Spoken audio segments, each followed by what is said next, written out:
السلام علیکم ورحمۃ اللہ وبرکاتہ۔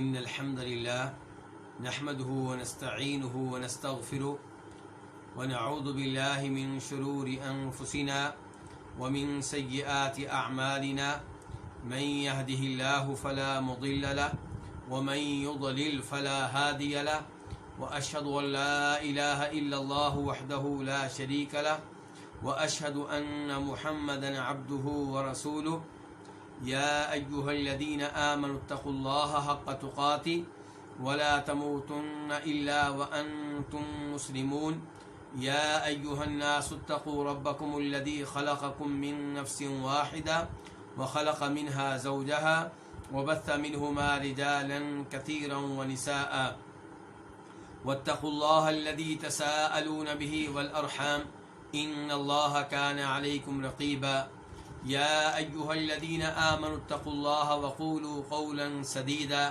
يصلح لكم اعمالكم ويغفر لكم ذنوبكم ومن يطع الله ورسوله فقد فاز فوزا عظيما اما بعد فان خير الحديث كتاب الله وخير الهدي هدي محمد صلى الله عليه وسلم وشر الامور محدثاتها وكل محدثة بدعة وكل بدعة ضلالة وكل ضلالة في النار۔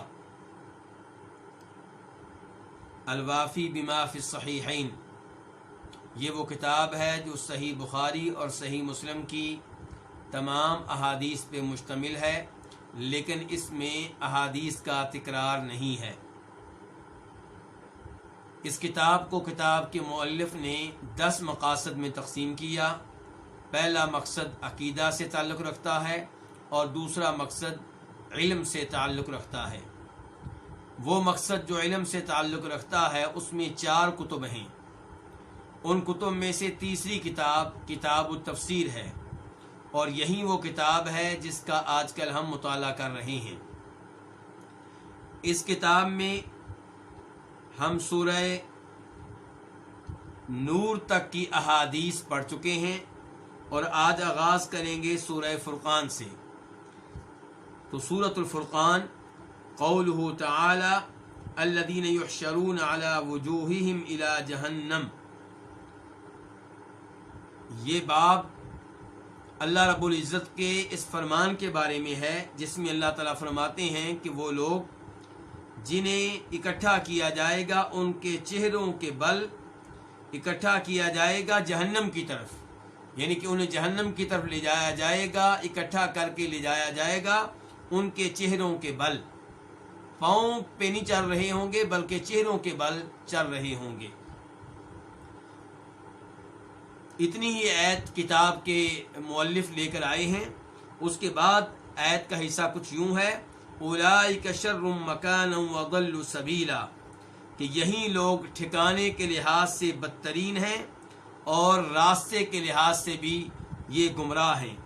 تو ٹھکانہ کیا ہے؟ جہنم، یعنی کہ ان سے برا ٹھکانہ کسی اور کا نہیں ہوگا کہ جن کو چہرے کے بل جہنم کی طرف لے جایا جا رہا ہے اور جہنم میں پھینکا جا رہا ہے، اور راستے کے لحاظ سے ان سے بڑھ کر گمراہ کوئی نہیں ہے، کیونکہ یہ وہ لوگ تھے جنہوں نے کفر و شرک کے راستے کو اپنایا۔ حدیث نمبر 235 قاف، اس کو روایت کرنے پہ اتفاق ہے امام بخاری کا اور امام مسلم کا۔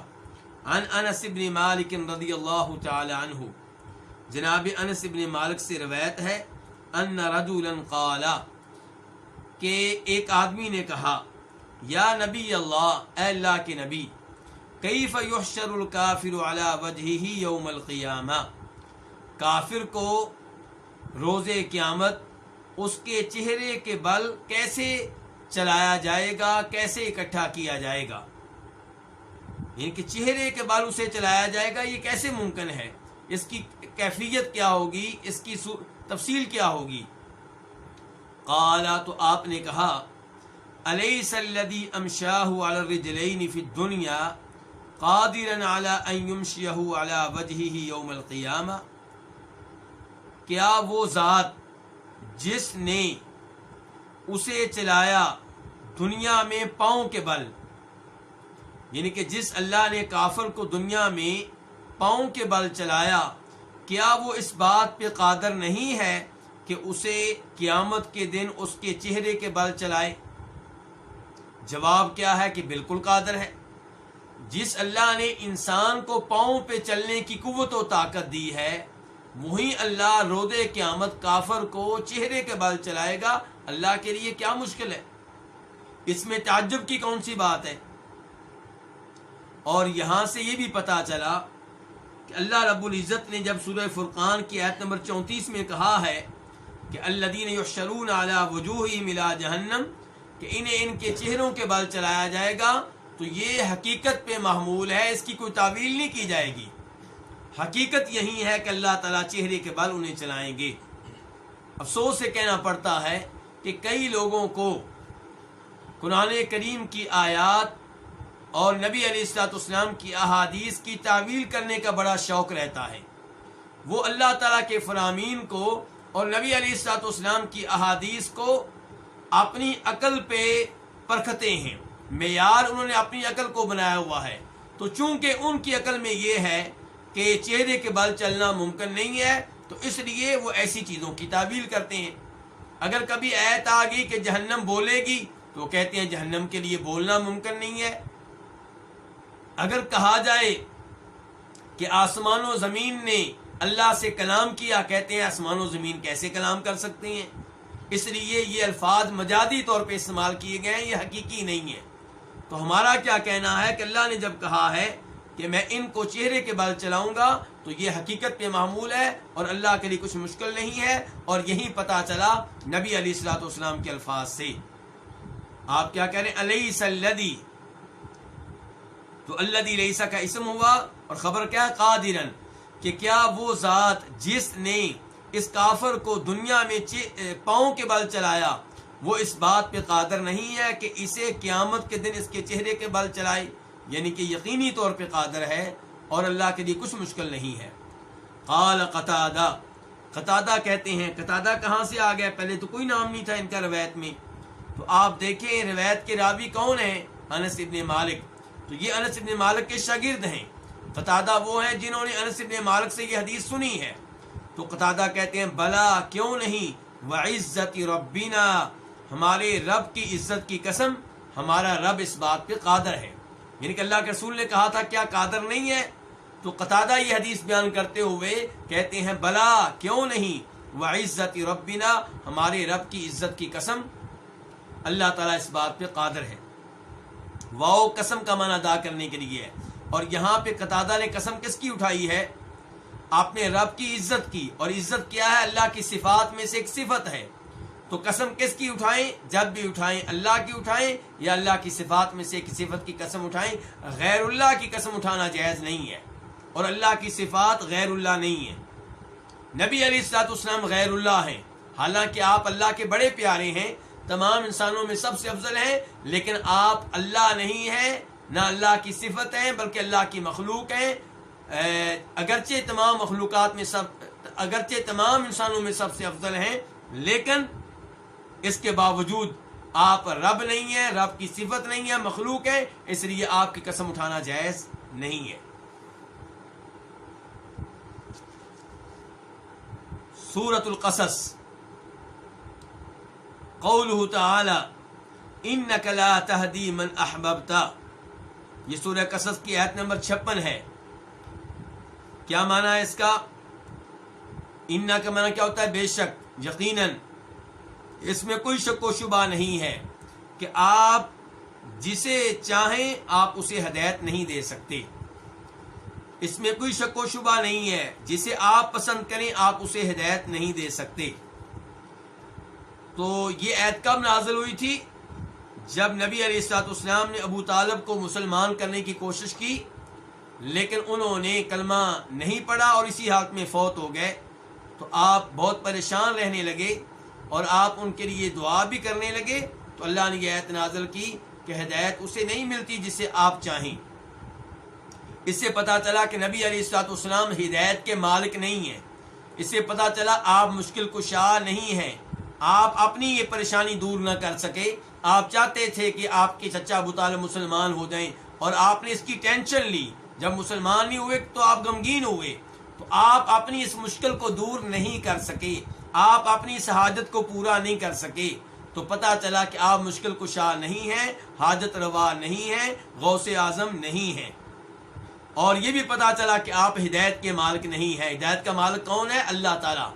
لیکن سورہ شورى میں اللہ تعالیٰ کہتے ہیں وَإِنَّكَ لَتَهْدِي إِلَىٰ صِرَاطٍ مُسْتَقِيمٍ کہ اے اللہ کے رسول آپ صراط مستقیم کی جانب ہدایت دیتے ہیں۔ یہاں پہ اللہ نے کہا آپ ہدایت نہیں دیتے، وہاں پہ اللہ نے کہا ہدایت دیتے ہیں۔ بظاہر دو آیتوں میں کیا ہے؟ تضاد ہے۔ حقیقتاً دو آیتوں میں کبھی تضاد نہیں ہوتا، کیونکہ سارا قرآن اللہ کی طرف سے نازل کردہ ہے، تو اللہ کی باتوں میں تضاد کیسے ہو سکتا ہے؟ ممکن ہی نہیں ہے۔ اللہ تعالیٰ کہتے ہیں وَلَوْ كَانَ مِنْ عِنْدِ غَيْرِ اللَّهِ لَوَجَدُوا فِيهِ اخْتِلَافًا كَثِيرًا کہ اگر یہ قرآن اللہ کے علاوہ کسی اور کا کلام ہوتا تو اس میں لوگوں کو تضاد نظر آتا، تناقض نظر آتا، لیکن اس میں کوئی تضاد نہیں ہے۔ تو یہاں پہ بظاہر تضاد محسوس ہو رہا ہے کہ سورہ قصص میں اللہ تعالیٰ کہہ رہے ہیں کہ آپ جسے چاہیں اسے ہدایت دیں، ایسا نہیں ہے، آپ ہدایت کے مالک نہیں ہیں۔ اور وہاں پہ اللہ نے کہا کہ آپ صراط مستقیم کی جانب ہدایت دیتے ہیں۔ تو مسئلہ یہ ہے کہ ہدایت دو طرح کی ہوتی ہے، ایک ہدایت ارشاد، کسی کو گائیڈ کر دینا، کسی کو بتا دینا کہ جنت کی راہ یہ ہے، نمازیں پڑھیں گے، روزے رکھیں گے، حج کریں گے تو آپ جنت میں جائیں گے، ان کبیرہ گناہوں سے بچیں گے تو جہنم کی آگ سے بچ سکیں گے۔ یہ کیا رہنمائی زبانی طور پہ۔ اور ایک ہے کسی کے دل میں ہدایت داخل کر دینا، اسے ایمان لانے کی توفیق دے دینا، اسے توحید پہ چلنے کی توفیق دے دینا، اسے نمازیں پڑھنے کی توفیق دینا، اسے روزے رکھنے کی توفیق دینا، اسے کبیرہ گناہوں سے بچا لینا، یہ ہدایت اللہ کے ہاتھ میں ہے۔ تو پہلی ہدایت کو کہتے ہیں ہدایت ارشاد، دوسری ہدایت کو کہتے ہیں ہدایت توفیق۔ تو ہدایت توفیق کا مالک صرف اللہ ہے، کوئی اور نہیں ہے۔ اور ہدایت ارشاد سارے کے سارے انبیاء کرام ہدایت دینے والے، ان کی ہدایت ارشاد۔ اور علماء کرام بھی عام طور پہ کیا کرتے ہیں؟ ہدایت ارشاد۔ تو ہدایت ارشاد اللہ کے ہاتھ میں بھی ہے اور اللہ نے دوسروں کو بھی اس کی قوت و طاقت دی ہے، لیکن ہدایت توفیق یہ صرف اللہ کے ہاتھ میں ہے۔ ایک یہ ہے کہ آپ کسی کو بتا دیں کہ مدینہ سے مکہ کی طرف جانے والا راستہ یہ ہے، اس کو کہتے ہیں ہدایت ارشاد، گائیڈ کر دینا، تعلیمات دے دینا، رہنمائی کر دینا۔ اور ایک یہ ہے کہ آپ کسی کو اپنی گاڑی میں بٹھائیں اور مکہ میں چھوڑ آئیں، یہ ہدایت توفیق ہے، اس کا مالک ایک اللہ ہے، کوئی اور نہیں ہے۔ حدیث نمبر 236 میم، اس کو روایت کرنے والے کون ہیں؟ امام مسلم۔ عن ابی ہریرہ قال قال رسول اللہ صلی اللہ علیہ وسلم لعمی، جناب ابو ہریرہ سے روایت ہے، وہ کہتے ہیں کہ اللہ کے رسول علیہ الصلوۃ والسلام نے کہا، کس سے؟ لعمی، اپنے چچا سے۔ کون سے چچا؟ ابو طالب۔ قل لا الہ الا اللہ، آپ کہہ دیں لا الہ الا اللہ، اشہد لک بہا یوم القیامہ، میں آپ کے حق میں گواہی دوں گا۔ کس چیز کی گواہی؟ بہا، اس کلمے کی، کہ آپ نے کلمہ پڑھا تھا۔ کب گواہی دوں گا؟ یوم القیامہ، قیامت کے دن۔ قیامت کے دن اللہ تعالیٰ کی عدالت میں آپ کے حق میں اس کلمہ کی گواہی دوں گا کہ میرے چچا نے بالآخر یہ کلمہ پڑھ لیا تھا۔ قال، تو چچا کہنے لگے، لولا ان تعیرنی قریش، کہ اگر یہ بات نہ ہو کہ مجھے قریشی آر دلائیں گے، تانے دیں گے، یقولون، کہیں گے، انما حملہ علی ذلک الجزع، سوائے اس کے نہیں، حملہ، انہیں آمادہ کیا، کنہیں؟ ابو طالب کو، حملہ، ان کو آمادہ کیا ابو طالب کو، علی ذلک، اس پہ، کس پہ؟ کلمہ پڑھنے پہ، اسلام قبول کرنے پہ آمادہ کیا کس نے؟ الجزع، موت کی گھبراہٹ نے، موت کے خوف نے۔ مجھے ڈر لگتا ہے قریشیوں سے کہ اگر میں نے اب کلمہ پڑھ لیا جبکہ میں فوت ہونے والا ہوں تو قریشی میرے بارے میں باتیں کریں گے، کہیں گے دیکھو جی آخری وقت میں موت کے ڈر سے کلمہ پڑھ لیا ہے۔ لولا ان تعیرنی قریش، اگر یہ بات نہ ہوتی کہ قریشی مجھے آر دیں گے، مجھے آر دلائیں گے، یقولون، آر دلاتے ہوئے وہ کہیں گے، انما حملہ، سوائے اس کے نہیں، اس کو آمادہ کیا ہے، علی ذالک، اس پہ، کس پہ؟ کلمہ پڑھنے پہ، کس نے؟ الجزع، موت کی گھبراہٹ نے۔ اگر یہ بات نہ ہوتی تو لَأَقْرَرْتُ بِهَا عَيْنَكَ، تو میں اس کلمے کے ساتھ تمہاری آنکھوں کو ٹھنڈا کر دیتا. میں کلمہ پڑھ دیتا تاکہ تمہیں سکون مل جاتا، میں کلمہ پڑھ دیتا تاکہ تمہاری آنکھیں ٹھنڈی ہو جاتی. لیکن کیوں نہیں کلمہ پڑھا ابو طالب نے؟ قریشیوں کے طعنے کی وجہ سے. اسلام قبول کرنے میں، توحید قبول کرنے میں بہت بڑی رکاوٹ یہی ہے. کیا؟ کہ میرا قبیلہ مجھے طعنہ دے گا، میرے ملک کے لوگ مجھے طعنہ دیں گے، میرے دائیں بائیں کے لوگ مجھے طعنہ دیں گے. اسی لیے اسلام نے جہاد کو مشروع قرار دیا ہے. جہاد اسی لیے ہے. جہاد اس لیے نہیں ہے کہ لوگوں پہ ظلم کیا جائے. جہاد اس لیے نہیں ہے کہ لوگوں کو زبردستی کلمہ پڑھنے پہ لگایا جائے. جہاد صرف اس لیے ہے کہ وہ لوگ جو اسلام کی راہ میں رکاوٹ بنتے ہیں ان کو ٹھیک کیا جائے. ورنہ اگر کوئی اسلام قبول نہیں کرنا چاہتا، اسلام اسے زبردستی کلمہ پڑھنے پہ مجبور نہیں کرتا. اسلام میں لا اکراہ فی الدین، اس دین قبول کرنے کے معاملے میں اسلام میں کوئی زبردستی نہیں ہے. لیکن ایک محلے کے 5 لوگ اسلام قبول کرنا چاہتے ہیں، وہ کیوں نہیں کرتے؟ کہ ہمیں سرکاری نوکری نہیں ملے گی، ہمیں ہو سکتا ہے آگ لگا دی جائے، ہمیں ہو سکتا ہے ہمارے گاؤں سے نکال دیا جائے. تو یہ جو نکالنے والے، سزائیں دینے والے ہیں، اسلام ان کو ٹھیک کرنا چاہتا ہے. یہ درمیان میں نہ رہے، پھر کسی کی مرضی ہے کہ وہ کلمہ پڑھے یا نہ پڑھے، اسلام مجبور نہیں کرے گا. تو یہاں پہ دیکھیے ابو طالب کیا کہہ رہے ہیں کہ اگر اس بات کا خوف نہ ہوتا کہ مجھے قریشی آر دلائیں گے، وہ کہیں گے کہ انہیں آمادہ کیا ہے علی ذالک، اس کلمہ پڑھنے پر جزا و موت کی گھبراہٹ نے، لَأَقْرَرْتُ بِهَا عَيْنَكَ، تو میں اس کلمے کے ساتھ تمہاری آنکھوں کو ٹھنڈا کر دیتا. یہ ابو طالب اپنے بھتیجے ہمارے رسول جناب محمد صلی اللہ علیہ وسلم سے کہہ رہے ہیں. فَأَنزَلَ اللَّهُ، تو اللہ تعالیٰ نے یہ آیت نازل کی. جب یہ سب کچھ ہوا تو تب اللہ تعالیٰ نے یہ آیت نازل کی، إِنَّكَ لَا تَهْدِي مَنْ أَحْبَبْتَ، کہ اس میں کوئی شک و شبہ نہیں ہے، آپ ہدایت نہیں دے سکتے من احببتا، جس کو آپ پسند کریں، وَلَٰكِنَّ اللَّهَ يَهْدِي مَن يَشَاءُ، لیکن اللہ تعالیٰ ہدایت دیتا ہے من یشاء، جس کو وہ چاہتا ہے. تو اللہ نے یہاں اس آیت میں بتا دیا کہ ہدایت کا مالک میں ہوں، آپ ہدایت کے مالک نہیں ہیں. اب آپ غور کیجئے، پاک و ہند میں کتنے ایسے لوگ ہیں جنہوں نے یہ عقیدہ بنایا ہوا ہے کہ اللہ اپنے محبوب کی موڑتا ہی نہیں ہے. جو نبی علیہ السلام کہہ دیں اللہ ماننے پہ نعوذ باللہ مجبور ہو جاتا ہے. نہیں، اللہ مجبور نہیں ہے.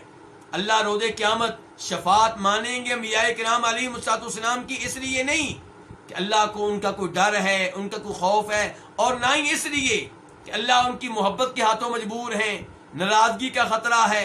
نہیں نہیں نہیں، اللہ تعالیٰ جب شفاعت قبول کریں گے ان کے حق میں کریں گے جن کے حق میں اللہ چاہیں گے کہ انہیں جہنم سے نکالا جائے، انہیں جہنم میں جانے سے بچا لیا جائے، انہیں جنت میں بھیجا جائے، ان کے حق میں شفاعت قبول کریں گے. اور انبیاء کرام کو شفاعت کا موقع دے کے اللہ تعالیٰ انبیاء کو عزت دیں گے، اعزاز دیں گے، سعادت دیں گے. ایسا نہیں ہے کہ اللہ مجبور ہوں گے. وفی روایت، اور ایک روایت میں ہے فابا، تو اس نے انکار کر دیا. کس نے؟ ابو طالب نے. کہ کس چیز سے؟ کلمہ پڑھنے سے. فانزل اللہ الآیہ، تو تب اللہ تعالیٰ نے یہ آیت نازل کی. اب ہم آتے ہیں سورہ یاسین کی طرف. قولہ تعالی، اللہ تعالیٰ فرماتے ہیں والشمس تجری لمستقر لها، اور سورج، یہ آیت نمبر 38 ہے، اور سورج تجری چل رہا ہے لمستقر لها، اپنے ٹھکانے کی طرف. سورج چل رہا ہے اپنے ٹھکانے کی طرف. حدیث نمبر 237 قاف. اس حدیث کے روایت کرنے پہ بھی اتفاق ہے کس کا؟ امام بخاری کا اور امام مسلم کا. عن ابی ذر رضی اللہ عنہ، روایت ہے کس سے؟ ابو ذر غفاری رضی اللہ تعالیٰ عنہ سے. قال، وہ کہتے ہیں قال النبی، نبی صلی اللہ علیہ وسلم نے کہا. کس سے؟ ابی ذر، ابو ذر سے. کب؟ حین غربت الشمس، جب سورج غروب ہوا. یعنی کہ ایک دفعہ نبی علیہ السلام ابو ذر ایک ساتھ تھے اور سورج غروب ہوا، تب آپ نے ابو ذر سے کہا. کیا کہا؟ تدری، ابو ذر جانتے ہو؟ این تذهب، کہاں یہ جاتا ہے؟ یہ کون؟ یہ سورج. ان کے سورج ابھی غروب ہو کے کہاں جا رہا ہے جانتے ہو؟ قلت، میں نے کہا کون کہہ رہے ہیں؟ میں نے کہا ابو ذر غفاری۔ اللہ و رسول عالم، اللہ اور اللہ کے رسول بہتر جانتے ہیں۔ قال، تو آپ صلی اللہ علیہ وسلم نے فرمایا فَإِنَّهَا تَذْهَبْ، بے شک یہ جاتا ہے، یہ کون؟ یہ سورج، حَتَّى تَسْجُدَ، یہاں تک یہ سجدہ کرتا ہے، تحت العرش، عرش کے نیچے۔ سورج شمس کا لفظ چونکہ عربی میں مؤنث ہے، اس لیے الفاظ یہاں پہ مؤنث استعمال ہو رہے ہیں کہ یہ سورج جاتا ہے یہاں تک کہ عرش کے نیچے سجدہ کرتا ہے۔ فَتَسْتَأْذِنْ، تو یہ اجازت مانگتا ہے، فَيُؤْذَنْ لَهَا، تو اس کو اجازت دی جاتی ہے۔ اجازت مانگتا ہے کس چیز کی؟ دوبارہ طلوع ہونے کی، تو اس کو اجازت دی جاتی ہے، تو پھر یہ طلوع ہوتا ہے۔ وَيُوشِكُ أَن تَسْجُدْ فَلَا يُقْبَلْ مِنْهَا، قریب ہے وہ وقت کہ یہ سجدہ کرے، کون؟ سورج۔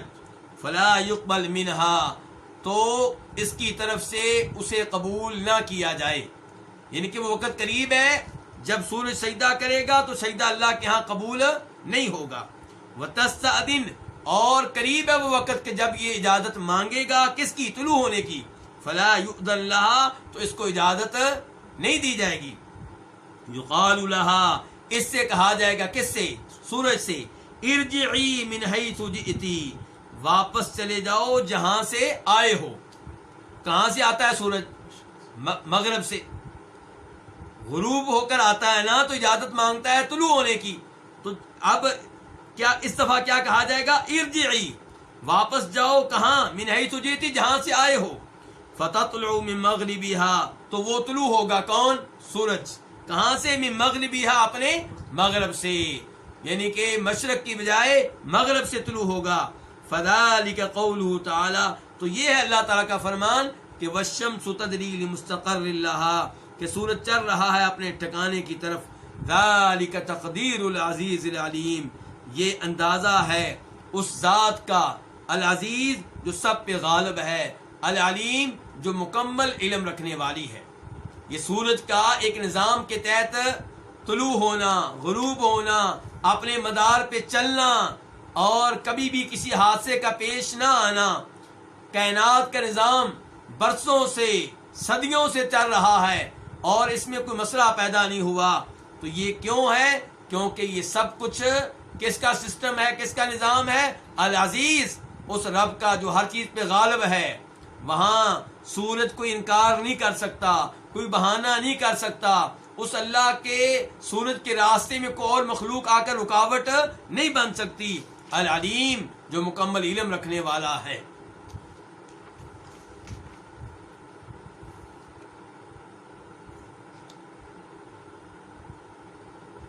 سورۃ فصلت، اب ہم آغاز کر رہے ہیں سورہ فصلت کا، جس کو حامیم سجدہ بھی کہا جاتا ہے۔ قولہ تعالی، اللہ تعالیٰ کا فرمان ہے، کیا ہے؟ وما کنتم تستترون ان یشہد علیکم سمعکم، یہ آیت نمبر کون سی ہے؟ 22۔ وما کنتم تستترون، اور تم اس بات سے چھپتے نہیں تھے۔ کس بات سے؟ کہ ان یشہد علیکم سمعکم، کہ تمہارے خلاف گواہی دیں گے، کون؟ تمہارے اپنے کان۔ اللہ تعالیٰ اس آیت میں فرما رہے ہیں، اس آیت کا مفہوم یہ ہے کہ لوگوں سے چھپتے ہو، جب گناہ کرنا ہوتا ہے تو لوگوں کے سامنے نہیں کرتے ہو، چھپتے ہو، کسی کمرے میں داخل ہو کر اندھیرے میں گناہ کرتے ہو، کوشش ہوتی لوگوں کو پتہ نہ چلے، لیکن اپنے کانوں سے نہیں چھپتے، اپنی آنکھوں سے نہیں چھپتے، اور اپنے چمڑے سے بھی نہیں چھپتے ہو۔ کیوں؟ کیونکہ تمہارا آخرت پہ صحیح معنوں میں ایمان نہیں ہے، تمہارا یہ عقیدہ نہیں ہے کہ روز قیامت خود ہمارے اعضاء ہمارے خلاف گواہی دیں گے۔ یہ کان بتائیں گے کہ یہ گناہ کرتا رہا، یہ آنکھیں بتائیں گی کہ گناہ کرتا رہا، اور یہ جلد بتائے گی، یہ چمڑا بتائے گا کہ یہ گناہ کرتا رہا، یعنی کہ اعضاء ہمارے خلاف گواہی دیں گے۔ اگر آپ لوگوں سے چھپتے ہیں کہ لوگوں کو پتہ نہ چلے تو یہ اعضاء تو آپ کے خلاف گواہی دیں گے۔ اللہ رب العزت کی آیت کا مفہوم یہ ہوا کہ اگر تم اپنا عقیدہ یہ بنا لیتے کہ ہمارے اعضاء ہمارے خلاف گناہوں کی گواہی دیں گے تو گناہ کرنے کی نوبت ہی نہ آتی. لیکن وما کنتم تستترون، تم اس بات سے نہیں چپتے تھے کہ تمہارے خلاف تمہارے کان گواہی دیں گے. حدیث نمبر 238.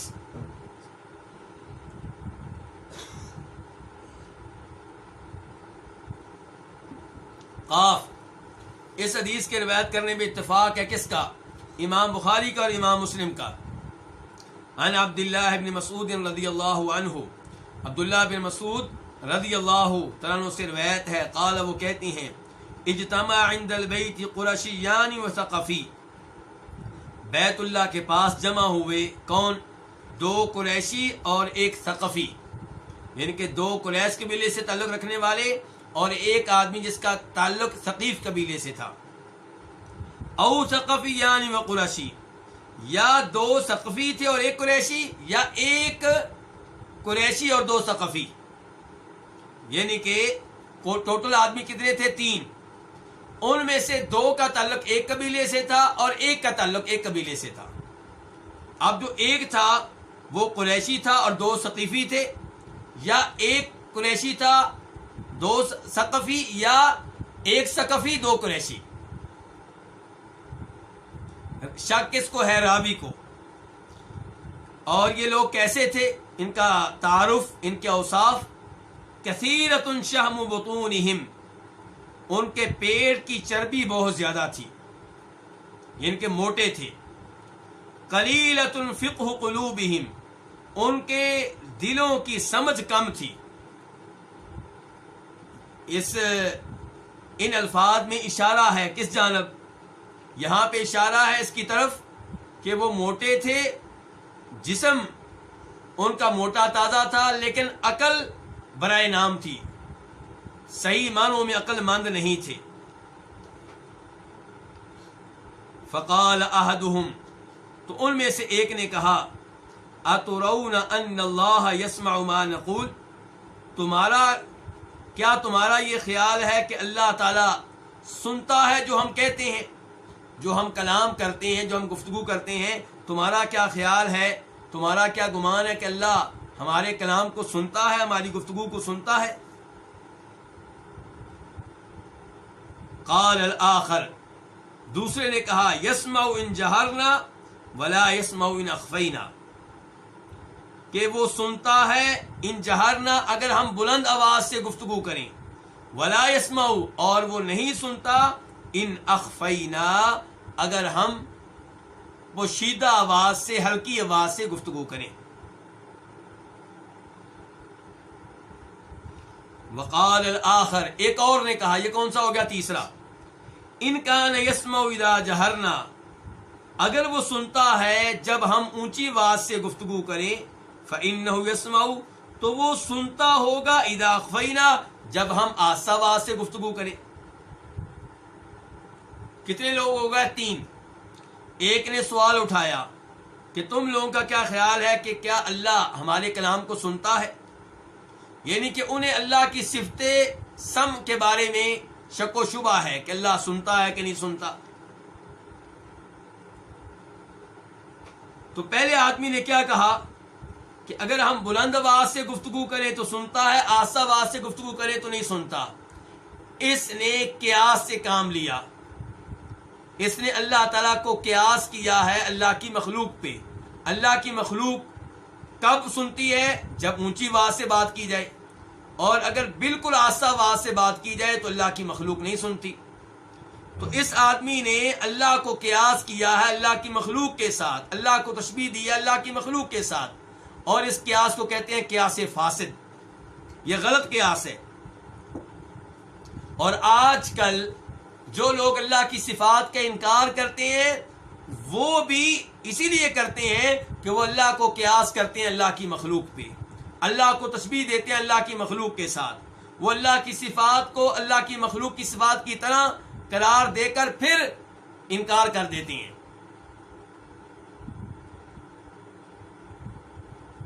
یعنی کہ رحمت کو نہیں مانیں گے. کیوں؟ کہتے ہیں کہ رحمت کون کرتا ہے، رحم کون کرتا ہے؟ جس کے دل میں رقت ہو، جس کے دل میں نرمی ہو. اور اللہ کے بارے میں کہنا کہ اللہ کہ ہاں رقت ہے، یہ درست نہیں ہے. تو ان سے کوئی پوچھے تمہیں کس نے کہا ہے کہ اللہ کی رحمت کو مخلوق کی رحمت پہ قیاس کرو؟ تمہیں کس نے کہا کہ اللہ کی رحمت کو مخلوق کی رحمت کے ساتھ ملاؤ؟ اللہ کی رحمت کو اللہ کی مخلوق کی رحمت کے ساتھ تشبیہ دو۔ پہلے تشبیہ دیتے ہو پھر انکار کر دیتے ہو۔ نہ تشبیہ دو، یہ کہو کہ اللہ کی رحمت ہے لیکن ہر عیب سے پاک، اللہ کی رحمت ویسے ہے جیسے خالق کی ہونی چاہیے، اور مخلوق کی رحمت ویسے ہے جیسے مخلوق کی ہونی چاہیے۔ ہماری رحمت میں 100 عیب ہیں، 100 کمزوریاں ہیں، 100 نقص ہیں۔ وقال الآخر، تیسرے آدمی نے کیا کہا تھا؟ ان کان یسمع اذا جہرنا، اگر اللہ سنتا ہے جب ہم اونچی آواز سے بات کریں تو یقیناً وہ سنتا ہوگا یا سنتا ہے جب ہم آہستہ آواز سے بات کریں۔ اس نے بھی قیاس کیا لیکن اس کا قیاس صحیح ہے۔ اس نے کس کو کس پہ قیاس کیا، کس کو کس کے ساتھ تشبیہ دی؟ اس نے اللہ کے اونچی آواز سے کی گئی گفتگو کو سننے کو تشبیہ دی ہے۔ اس نے کیا کہا ہے؟ اس نے کہا ہے کہ اللہ تعالی کے اس آواز کے سننے کو جو آہستہ، جہاں آہستہ ہو یعنی کہ لیول آواز کا ہلکا ہو، اس کو تشبیہ دو کس کے ساتھ؟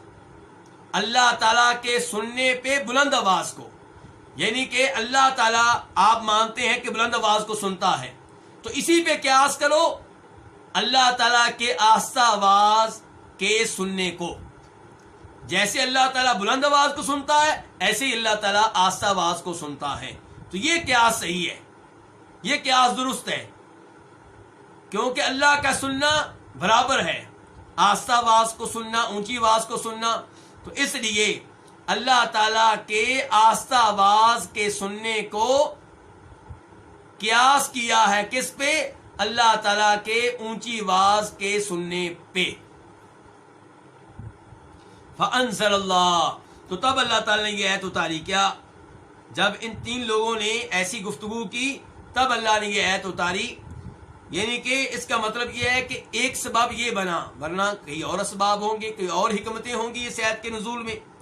کیا آیت ہے جی؟ وَمَا كُنْتُمْ تَسْتَتِرُونَ، کہ تم اس بات سے چھپتے نہیں تھے کہ تمہارے خلاف گواہی دیں گے تمہارے کان، یعنی کہ تمہیں اس بات کا کوئی خوف نہیں تھا، کوئی ڈر نہیں تھا کہ تمہارے خلاف گواہی دیں گے تمہارے کان۔ وَلَا أَبْصَارُكُمْ، اور نہ تمہیں اس بات کا خوف و خطرہ تھا کہ تمہارے خلاف گواہی دیں گی تمہاری آنکھیں۔ وَلَا جُلُودُكُمْ، اور نہ ہی تم اس بات سے پرہیز کرتے تھے، اجتناب کرتے تھے یا ڈرتے اور خوف کرتے تھے کہ تمہارے خلاف گواہی دیں گے تمہارے اپنے چمڑے، تمہارا اپنا جسم، تمہاری اپنی جلد۔ الآیہ، ان کے پوری آیت اسی مناسبت سے نازل ہوئی ہے۔ تو اس آیت سے مجھے اور آپ کو سبق کیا ملا؟ اللہ کی وہ صفات مانے جو قرآن و حدیث میں آئی ہیں، یہ مانے کہ اللہ سنتا ہے، اور دوسرے نمبر پہ اللہ کی صفات کو مخلوق کی صفات پہ قیاس نہ کریں، اللہ کی صفات کو مخلوق کی صفات کے ساتھ تشبیہ نہ دیں۔ اور یہ بھی سبق ملا کہ انسان کو گناہ کرتے ہوئے یہ سوچنا چاہیے کہ اگرچہ لوگ مجھے نہیں دیکھ رہے، میرا اپنا کان میرے خلاف گواہی دے گا، میری اپنی آنکھیں میرے خلاف گواہی دیں گی، میرے اپنے ہاتھ میرے خلاف گواہی دیں گے، میری اپنی شرمگاہ میرے خلاف گواہی دے گی۔ سورۃ الدخان، آیت کیا ہے؟ قولہ تعالی فارتقب یوم تأتی السماء بدخان مبین۔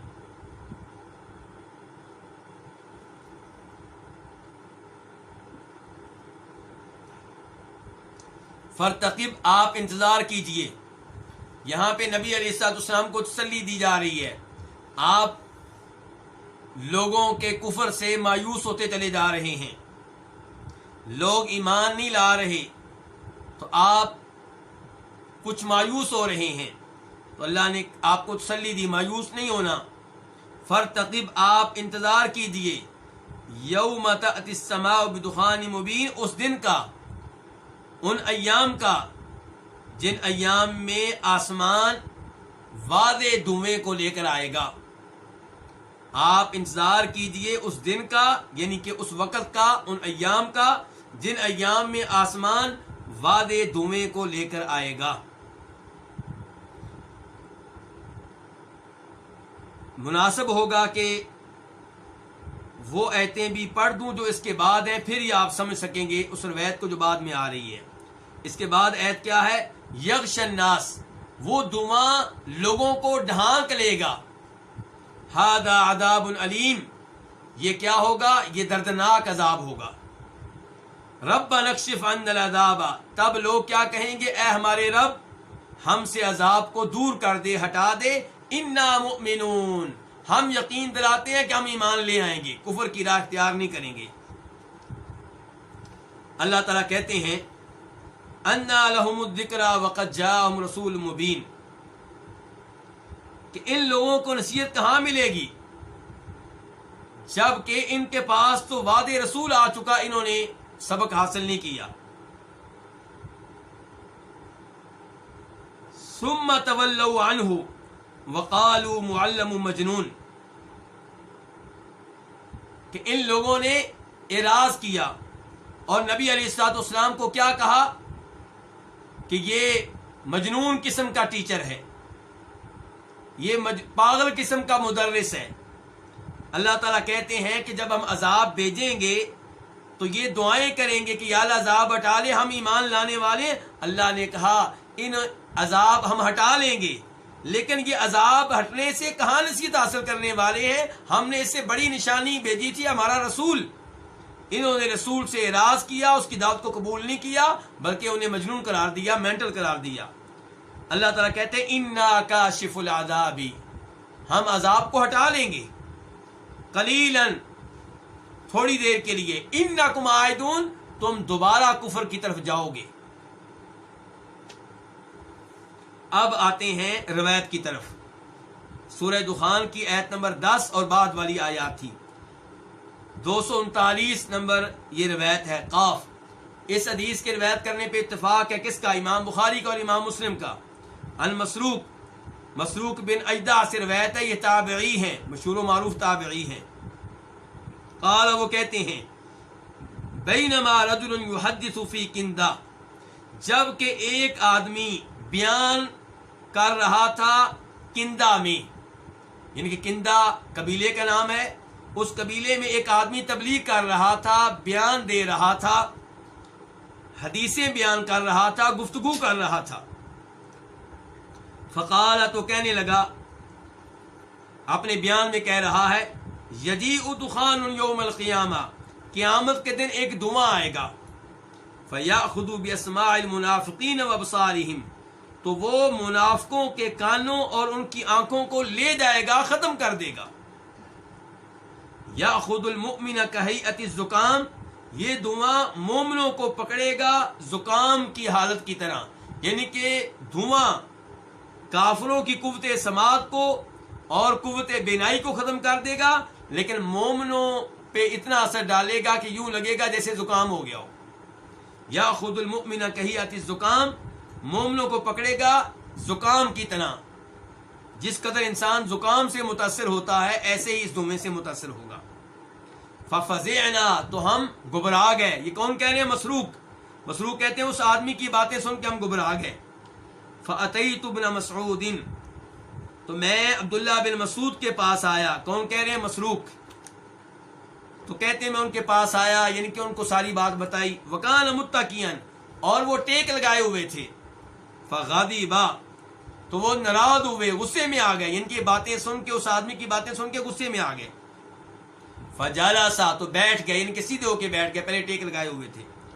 فقال، اور کہنے لگے، کون؟ عبداللہ بن مسعود، من علم فلیقل، جسے بات معلوم ہو فلیقل، تو وہ بات کہے، وہ بات کرے۔ جس کے پاس علم ہو وہ علم دے، وہ بات کرے، وہ گفتگو کرے۔ ومن لم یعلم، اور جس کے پاس کسی چیز کا علم نہ ہو فلیقل، اسے یہ کہہ دینا چاہیے کہ اللہ اعلم، اللہ بہتر جانتے ہیں۔ یعنی کہ عبداللہ بن مسعود ناراض ہوئے اس کی ان معلومات پہ کہ دھویں کو قیامت کے ساتھ جوڑ رہا ہے۔ فإن من العلم، فرمانے لگے عبداللہ بن مسعود، کیونکہ من العلم، یہ بھی علم کا حصہ ہے، یہ بھی علم میں سے ہے، کہ ان تقول لما لا تعلم لا اعلم، کہ آپ اس چیز کے بارے میں کہہ دیں جسے آپ نہیں جانتے، اس کے بارے میں آپ کہہ دیں کہ لا اعلم، میں نہیں جانتا۔ عبداللہ بن مسعود کہتے ہیں جس چیز کا آپ کو علم نہ ہو اس بارے میں غلط گفتگو کرنے کی بجائے آپ کہہ دیں کہ یہ چیز مجھے معلوم نہیں ہے، یہ بھی علم ہے۔ یہ علم کیسے ہو گیا؟ یہ تو جہالت ہے کہ یہ کہیں کہ مجھے پتہ نہیں ہے، یعنی کہ یہ بھی ایک علم ہے کہ آپ کو پتہ ہے کہ میرے پاس اس بارے میں معلومات نہیں ہے، آپ سمجھتے ہیں کہ اس معاملے میں جاہل ہوں، یہ بھی ایک علم ہے۔ فَإِنَّ اللَّهَ قَالَ لِنَبِيِّهِ صلی اللہ علیہ وسلم، کیونکہ اللہ نے اپنے نبی صلی اللہ علیہ وسلم سے کہا ہے، قُلْ مَا أَسْأَلُكُمْ عَلَيْهِ مِنْ أَجْرٍ وَمَا أَنَا مِنَ الْمُتَكَلِّفِينَ، قُلْ آپ کہہ دیں، مَا أَسْأَلُكُمْ عَلَيْهِ مِنْ أَجْرٍ، میں تم لوگوں سے اس پہ کسی قسم کی اجرت کا سوال نہیں کرتا، میں تبلیغ کر رہا ہوں، دعوت دے رہا ہوں، اور اس پہ کوئی تنخواہ نہیں مانگتا، کوئی مزدوری نہیں مانگتا، کوئی اجرت نہیں مانگتا۔ وما انا من المتکلفین، اور میں تکلف کرنے والوں میں سے نہیں ہوں۔ اس کا کیا مطلب؟ یعنی کہ میں اگر وہ باتیں بیان کروں جو میرے اوپر اللہ کی طرف سے نازل نہیں ہوئی اور میں کہوں اللہ نے کہی ہے تو یہ تکلف ہے، میں تکلف کرنے والوں میں سے نہیں ہوں، میں حقیقت کہہ رہا ہوں کہ یہ کلام جو میں پڑھتا ہوں اللہ کی طرف سے ہے۔ تو یہاں پہ آپ نے دو باتیں کہی ہیں، ایک یہ کہ میں دعوت و تبلیغ پہ تم سے کوئی سوال نہیں کرتا کسی مال کا اور کسی فائدے کا، وما انا من المتکلفین، دوسرے نمبر پہ میں تکلف کرنے والوں میں سے نہیں ہوں۔ تو عبداللہ بن مسعود اس آیت کے آخری حصے سے استدلال کر رہے ہیں کہ اللہ کے رسول نے کہا میں تکلف کرنے والوں میں سے نہیں ہوں کہ میں اللہ کے ذمے وہ بات لگاؤں جو اللہ نے نہیں کہی۔ پھر عبداللہ بن مسعود نے حقیقت بیان کی دھویں کی، کہتے ہیں وَإِنَّ قُرَيْشًا أَبْطَأُوا عَنِ الْإِسْلَامِ، بے شک قریشی اسلام قبول کرنے میں لیٹ ہو گئے، اسلام قبول کرنے سے پیچھے رہے، انہوں نے جلدی نہیں کی۔ فدعا علیہم النبی صلی اللہ علیہ وسلم، تو نبی علیہ الصلوۃ والسلام نے ان کے خلاف بد دعا کی۔ فقال، چنانچہ آپ نے کہا، اللہم اے اللہ، اعنی میری مدد کر، علیہم ان کے خلاف، بسبع، سب کس کو کہتے ہیں؟ سات کو، 7 سال، ایسے 7 سالوں کے ساتھ جیسے 7 سال یوسف علیہ السلام کی قوم پہ آئے تھے۔ اللہ تعالیٰ فرماتے ہیں قرآن حکیم میں، ثم یأتی من بعد ذلک 7 شداد یأکلن ما قدمتم لہن الا قلیلا مما تحسنون، کہ یوسف علیہ السلام نے اپنی قوم کو بتایا، بادشاہ کو بتایا، اس کے خواب کی تعبیر ذکر کرتے ہوئے، اس موقع پہ جب کہ بادشاہ کو اس کے خواب کی تعبیر بتائی، یوسف علیہ السلام نے یہ کہا کہ پھر 7 سال آئیں گے، بڑے سخت 7 سال ہوں گے، کہسالی والے، یہ 7 سال وہ سارا غلہ کھا جائیں گے جو آپ لوگوں نے پہلے سٹور کیا ہوگا، ذخیرہ کیا ہوگا، شدید کہسالی کے 7 سال ہوں گے۔ تو نبی علیہ السلام کہہ رہے ہیں اللہم اعنی علیہم، اے اللہ میری ان کے خلاف مدد فرما، ایسے 7 سال بھیج کر جیسے 7 سال یوسف علیہ السلام کی قوم پہ آئے تھے، ان کے کہسالی والے 7 سال، بھوک کے 7 سال۔ فاخذتہم سنہ، چنانچہ ان لوگوں کو قحط سالی نے اپنی لپیٹ میں لے لیا، ان کو قحط سالی نے پکڑ لیا، حتی ہلکوا فیہا، یہاں تک کہ وہ اس قحط سالی میں ان سالوں میں ہلاک ہوئے، ہلاک ہونے لگے۔ وَأَكَلُوا الْمَيْتَ، اور انہوں نے مردار کھایا، یعنی کہ غذائیں ختم ہو رہی ہیں، غلہ ختم ہو رہا ہے، یہاں تک کہ صورتحال یہ ہو گئی کہ انہوں نے مردار کھایا، والعظام، اور ہڈیاں کھائیں۔ وَيَرَى الرَّجُلُ مَا بَيْنَ السَّمَاءِ وَالْأَرْضِ كَهَيْئَةِ الدُّخَانِ، اور آدمی دیکھتا، دیکھنے والا آدمی دیکھتا آسمان و زمین کے مابین کو کہیعت الدخان، دھوئیں کی کیفیت کی طرح، یعنی کہ کمزوری اتنی ہو گئی، نگاہ بھوک کی وجہ سے اتنی کمزور ہو گئی، اوپر دیکھتا تو یوں لگتا جیسے آسمان و زمین کے مابین دھواں ہی دھواں ہو۔ فجاءہ ابو سفیان، چنانچہ آپ کے پاس آئے، کون آئے؟ ابو سفیان. فقال، تو ابو سفیان نے کہا، اس وقت کافر تھے، بعد میں مسلمان ہوئے، عظیم صحابی ہیں، حضرت امیر معاویہ کے والد ہیں. امیر معاویہ بھی عظیم صحابی، ابو سفیان بھی عظیم صحابی. اگرچہ ان کا مقام و مرتبہ وہ نہیں ہے جو خلفائے راشدین کا ہے، جو جناب علی کا ہے، جو جناب عثمان کا ہے، لیکن ہر صحابی ہمارے لیے عظیم ہے، اگرچہ آپس میں ان کا فرق ہے. تو ابو سفیان آپ کے پاس آئے. فقالت، انہوں نے کہا، یا محمد، اے محمد، جئت تأمرنا بصلۃ الرحم، آپ آئے ہیں اور ہمیں صلہ رحمی کا حکم دیتے ہیں. آپ آئے ہیں اس حال میں کہ آپ صلہ رحمی کا حکم دیتے ہیں، یعنی کہ آپ کہتے ہیں کہ میں نبی ہوں، تمہاری طرح نبی بن کر آیا ہوں، اور آپ کی تبلیغ کیا ہے کہ لوگوں صلہ رحمی کیا کرو اور رشتہ داروں کا خیال رکھو. تو جئت تأمرنا بصلۃ الرحم، آپ ہمارے پاس آئے ہیں، آپ صلہ رحمی کا حکم دیتے ہیں. وَإِنَّ قَوْمَكَ قَدْ هَلَكُوا، اور بے شک آپ کی قوم یعنی کہ آپ کے رشتہ دار قد ہلاکو، تحقیق ہلاک ہو چکے، یقیناً ہلاک ہو چکے. فَدْعُوا اللَّهَ، تو آپ اللہ سے دعا کریں، یعنی کہ ان کے لیے دعا کریں. بڑی مشکل صورتحال ہے، آپ کی قوم تباہ ہو رہی ہے، مر رہے ہیں بھوک کی وجہ سے، قحط سالی کی وجہ سے. تو یہاں سے کیا پتا چلا ابو سفیان مکہ سے مدینہ کیوں آیا تھا؟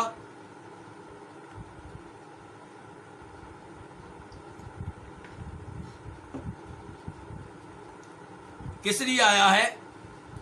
دعا کروانے کے لیے. دعا کس سے؟ اللہ سے. ابو سفیان کیا کہہ رہا؟ فدعوا اللہ، آپ اللہ سے دعا کریں ہمارے لیے، اپنی قوم کے لیے، اپنے رشتہ داروں کے لیے. تو ابو سفیان نے وسیلہ اختیار کیا کس کا؟ آپ کی دعا کا. آپ زندہ تھے، آپ سے دعا کروائی ہے، آپ سے دعا کی اپیل کی ہے، آپ کی دعا کو وسیلہ بنایا، آپ کی ذات کو نہیں. اگر آپ کی ذات کو وسیلہ بنایا ہوتا تو سارے قریشی مکہ میں ہی باہر نکلتے اور اللہ تعالیٰ سے کہتے، آپ کو آپ کے نبی کا صدقہ، آپ کے نبی کے طفیل ہم دعا کرتے ہیں کہ ہم قحط سالی کو دور کر دے. لیکن نہیں، ابو سفیان آپ کے پاس آئے ہیں کیوں؟ دعا کروانے کے لیے. کیونکہ مکہ میں بیٹھ کے آپ سے دعا کروانا ممکن نہیں ہے، فون نہیں تھے، موبائل نہیں تھے. اور اسی کے مطابق وہ حدیث ہے جس کو لوگ صحیح معنوں میں سمجھ نہیں سکے. کون سی حدیث؟ وہ اندھے صحابی والی حدیث، جس میں وہ آ کے اللہ کے رسول سے کہتے ہیں ہمارے لیے دعا کریں. تو آپ کہتے ہیں کہ تم وضو کرو، نماز پڑھو، اللہ کی جانب متوجہ ہو جاؤ اور اللہ سے یہ الفاظ کہو. تو وہ بھی دراصل آپ کی دعا کا وسیلہ ہے، لیکن آپ نے اپنی دعا کے ساتھ ساتھ اس نبینا صحابی کو یہ تعلیمات دیں کہ تم خود بھی وضو کرو، نیک عمل کو وسیلہ بناؤ، نماز پڑھو، نیک عمل کو وسیلہ بناؤ، پھر اللہ سے دعا کرو، دعا کو وسیلہ بناؤ. اور دعا میں یہ بھی کہو کہ اللہ محمد کی دعا کو صلی اللہ علیہ وسلم، محمد کی شفاعت کو تمہارے حق میں قبول فرمائے. تو یہ بھی دعا کا وسیلہ تھا، اور ابو سفیان آئے ہیں تو یہ بھی دعا کا وسیلہ ہے. فقارا، تو نبی علیہ الصلوۃ والسلام نے یہ تلاوت کی. جب ابو سفیان یہ الفاظ کہے تو آپ نے ان دنوں میں پھر یہ تلاوت کی، فارتقب یوم تأتی السماء بدخان مبین، کہ آپ انتظار کیجیے اس دن کا جس دن آسمان واضح طور پہ دھواں لے کر آئے گا. یغشی الناس، یہ دھواں لوگوں کو ڈھانک لے گا. ھذا عذاب علیم، یہ دردناک عذاب ہوگا. لوگ کہیں گے اے ہمارے رب ہم سے عذاب کو ہٹا لے، ہم ایمان لانے والے ہیں. تو یہ ساری آیتیں جو پہلے میں ذکر کر چکا ہوں، یہ اللہ کے رسول نے تلاوت کی اور یہاں تک پہنچے کہ عائدون، کہ تم لوگ دوبارہ کفر کی طرف واپس پلٹو گے. جب اللہ تعالیٰ عذاب کو ہٹا لیں گے تم دوبارہ کفر کی طرف واپس چلے جاؤ گے. تو اب یہ ساری باتیں کر کے عبداللہ بن مسعود کیا کہنا چاہتے ہیں کہ یہ جو آیتیں ہیں یہ قیامت کے بارے میں نہیں ہیں. ان آیتوں میں تذکرہ قیامت کے دھویں کا نہیں ہے، بلکہ ان آیتوں میں تذکرہ اس دھویں کا ہے جس کو قریشیوں نے محسوس کیا جب قحط سالی میں مبتلا ہوئے. آسمانوں کی طرف دیکھتے تھے تو یوں لگتا تھا کہ آسمان و زمین کے بیچ میں دھواں ہی دھواں. تو عبداللہ بن مسعود کہتے ہیں یہ ساری روایت بیان کرنے کے بعد کہ افیکشف عنہم عذاب الآخرۃ اذا جاء، کہ کیا ان سے دور کیا جائے گا آخرت کا عذاب جب وہ آ جائے گا؟ عبداللہ بن مسعود کہہ رہے ہیں کہ ان 5-6 آیتوں میں تو اللہ تعالیٰ کہہ رہے ہیں کہ انا کاشف العذاب قلیلا، ہم تھوڑی دیر کے لیے عذاب کو دور کر دیں گے، انکم عائدون، تم دوبارہ کفر کی طرف پلٹ جاؤ گے۔ تو عبداللہ بن مسعود کہتے ہیں کہ قیامت کے قریب جب دھواں آئے گا تو کیا اس وقت عذاب کو دور کیا جائے گا؟ تب تو عذاب کو دور نہیں کیا جائے گا۔ تو ان آیتوں میں اللہ اس دھویں کی بات کر رہے ہیں جو دھواں آئے گا، پھر لوگ اللہ کی طرف رجوع کریں گے، دعائیں کریں گے، اللہ دھویں کو ہٹا لیں گے، لیکن اللہ بتا رہے ہیں کہ دھواں ہٹنے کے بعد یہ لوگ پھر کفر کی راہ اختیار کریں گے۔ تو عبداللہ بن مسعود کہنا چاہتے ہیں کہ یہاں پہ مراد آخرت والا قیامت والا دھواں نہیں ہے، بلکہ یہ وہ دھواں جو قریشیوں پہ آ چکا۔ عبداللہ بن مسعود کہتے ہیں اس آدمی کی بات کو غلط ثابت کرنے کے لیے افیکشف عنہم، کیا ان لوگوں سے، ان کے جن پہ دھواں آیا ہوگا، کیا ان لوگوں سے آخرت کا عذاب دور کر لیا جائے گا جب وہ آئے گا؟ یعنی کہ آخرت کا عذاب جب دھواں آئے گا تو وہ تو دور نہیں کیا جائے گا، وہ تو رہے گا۔ عبداللہ بن مسعود کہتے ہیں ثم عادوا الی کفرہم، پھر یہ لوگ واپس پلٹے، یہ قریشی الی کفرہم، اپنے کفر کی طرف۔ فذلک قولہ تعالی، یہی مطلب ہے اللہ کے اس فرمان کا کہ یوم نبطش البطشۃ الکبریٰ، کہ اس دن ہم پکڑیں گے بڑے انداز سے، پکڑنا بڑی طرح پکڑنا، ہماری پکڑ بڑی آئے گی، چھوٹی نہیں۔ عبداللہ بن مسعود کہتے ہیں یوم بدر، تو یہ اللہ نے کب پکڑا؟ پھر بدر کے دن۔ بدر کے دن قریشیوں کو اللہ نے پھر پکڑ لیا، کیا کیا؟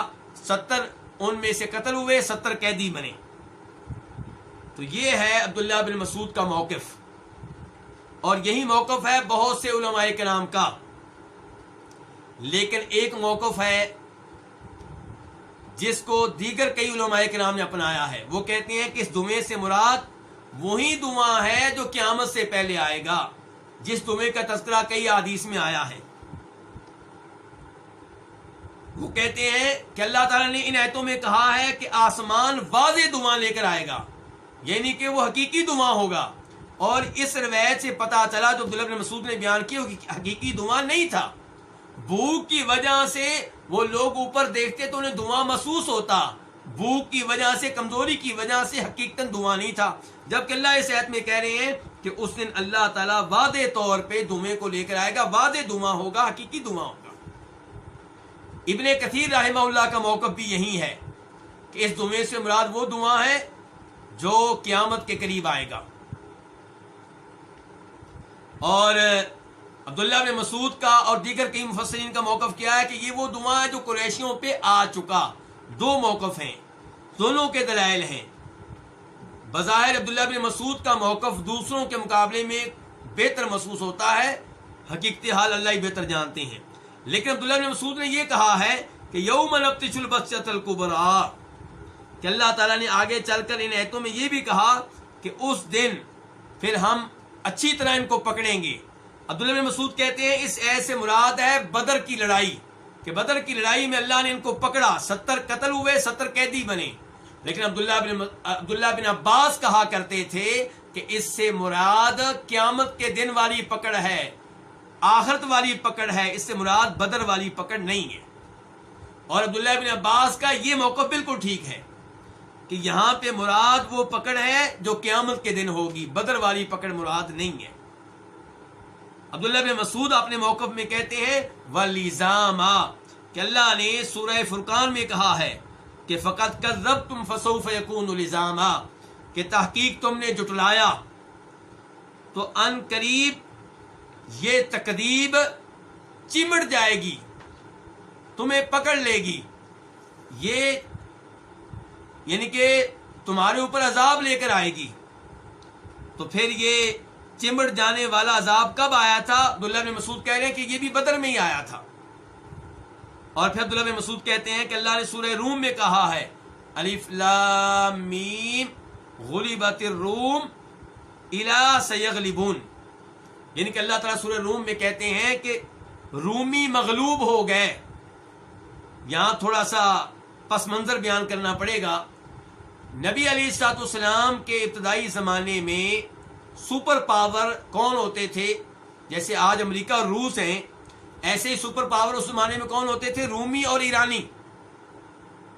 رومی عیسائی تھے، اس لیے مسلمان چاہتے تھے کہ رومی ایرانیوں پہ غالب ہوں، کیونکہ یہ اللہ کو ماننے والے ہیں، اگرچہ ان میں غلطیاں موجود ہیں، آخرت کے عقیدے پہ بھی ایمان رکھتے ہیں، تورات و انجیل ان کے اوپر نازل ہوئی تھی۔ اور مکہ کے مشرک چاہتے تھے ایرانی جیتیں، کیوں؟ کیونکہ وہ بھی ان کی طرح مشرک، وہ بھی آخرت کے منکر۔ تو اب اسی زمانے میں ایرانی جیت گئے اور انہوں نے رومیوں کو بڑی بری شکست دی، تو مشرکین مکہ بڑے خوش ہوئے۔ اور یہ وہ ایام تھے جن ایام میں رومیوں کے دوبارہ جیتنے کی کوئی امید نہیں تھی، لیکن اللہ نے انہی دنوں میں کہا غلبت الروم، کہ بے شک رومی کیا ہو گئے ہیں؟ مغلوب ہو گئے ہیں۔ فی ادنی الارض، قریبی علاقے میں۔ قریبی علاقہ کون سا؟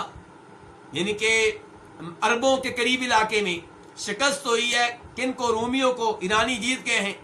وَهُمْ مِنْ بَعْدِ غَلَبِهِمْ سَيَغْلِبُونَ، اللہ نے کہا ان قریب یہ رومی فتح حاصل کریں گے، ایرانیوں کو شکست دیں گے۔ کب؟ فی بضع سنین، چند سالوں میں، یعنی کہ 9 سالوں کے اندر اندر۔ بدی کا لفظ بولا جاتا ہے 9 کے اوپر، یعنی کہ 3 سے لے کے 9 تک، تو 9 سالوں کے اندر اندر رومی ایرانیوں پہ غلبہ پائیں گے۔ یہ الفاظ اللہ نے اس زمانے میں کہے جس زمانے میں کسی کو بھی یہ امید نہیں تھی کہ 9 سال کے اندر اندر رومی ایرانیوں پہ فتح پا لیں گے، لیکن ایسا ہی ہوا۔ تو یہ آیتیں بھی قرآن کریم کے معجزہ ہونے کی دلیل ہیں۔ جیسے قرآن نے پیشین گوئی کی تھی ویسا ہی ہوا، اور یہ 7 سالوں کے اندر اندر ہو گیا۔ تو عبداللہ بن مسعود کیا کہنا چاہتے ہیں؟ عبداللہ بن مسعود کہنا چاہتے ہیں کہ جیسے دھواں گزر گیا، ایسے ہی والروم قد مضی، یہ رومیوں کا واقعہ بھی گزر چکا ہے۔ رومی ایرانیوں پہ فتح پا چکے، یہ پیشین گوئی پوری ہو چکی، دھواں بھی گزر گیا ہے۔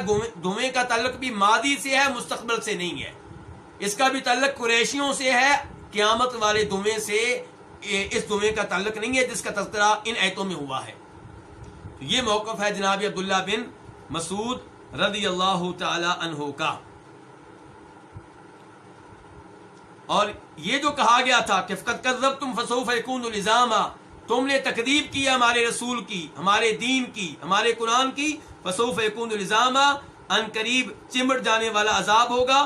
تو اس سے مراد وہ عذاب ہے جو بدر کی لڑائی میں آیا، یعنی کہ وہ قتل بھی ہوئے، قیدی بھی بنے۔ سورۃ الحجرات، قولہ تعالی لا ترفعوا اصواتکم فوق صوت النبی، اللہ تعالیٰ فرما رہے ہیں اپنی آوازوں کو نبی علیہ الصلوۃ والسلام کی آواز پہ بلند نہ کرو، آپ کی آواز سے زیادہ اونچی آواز نہ کرو۔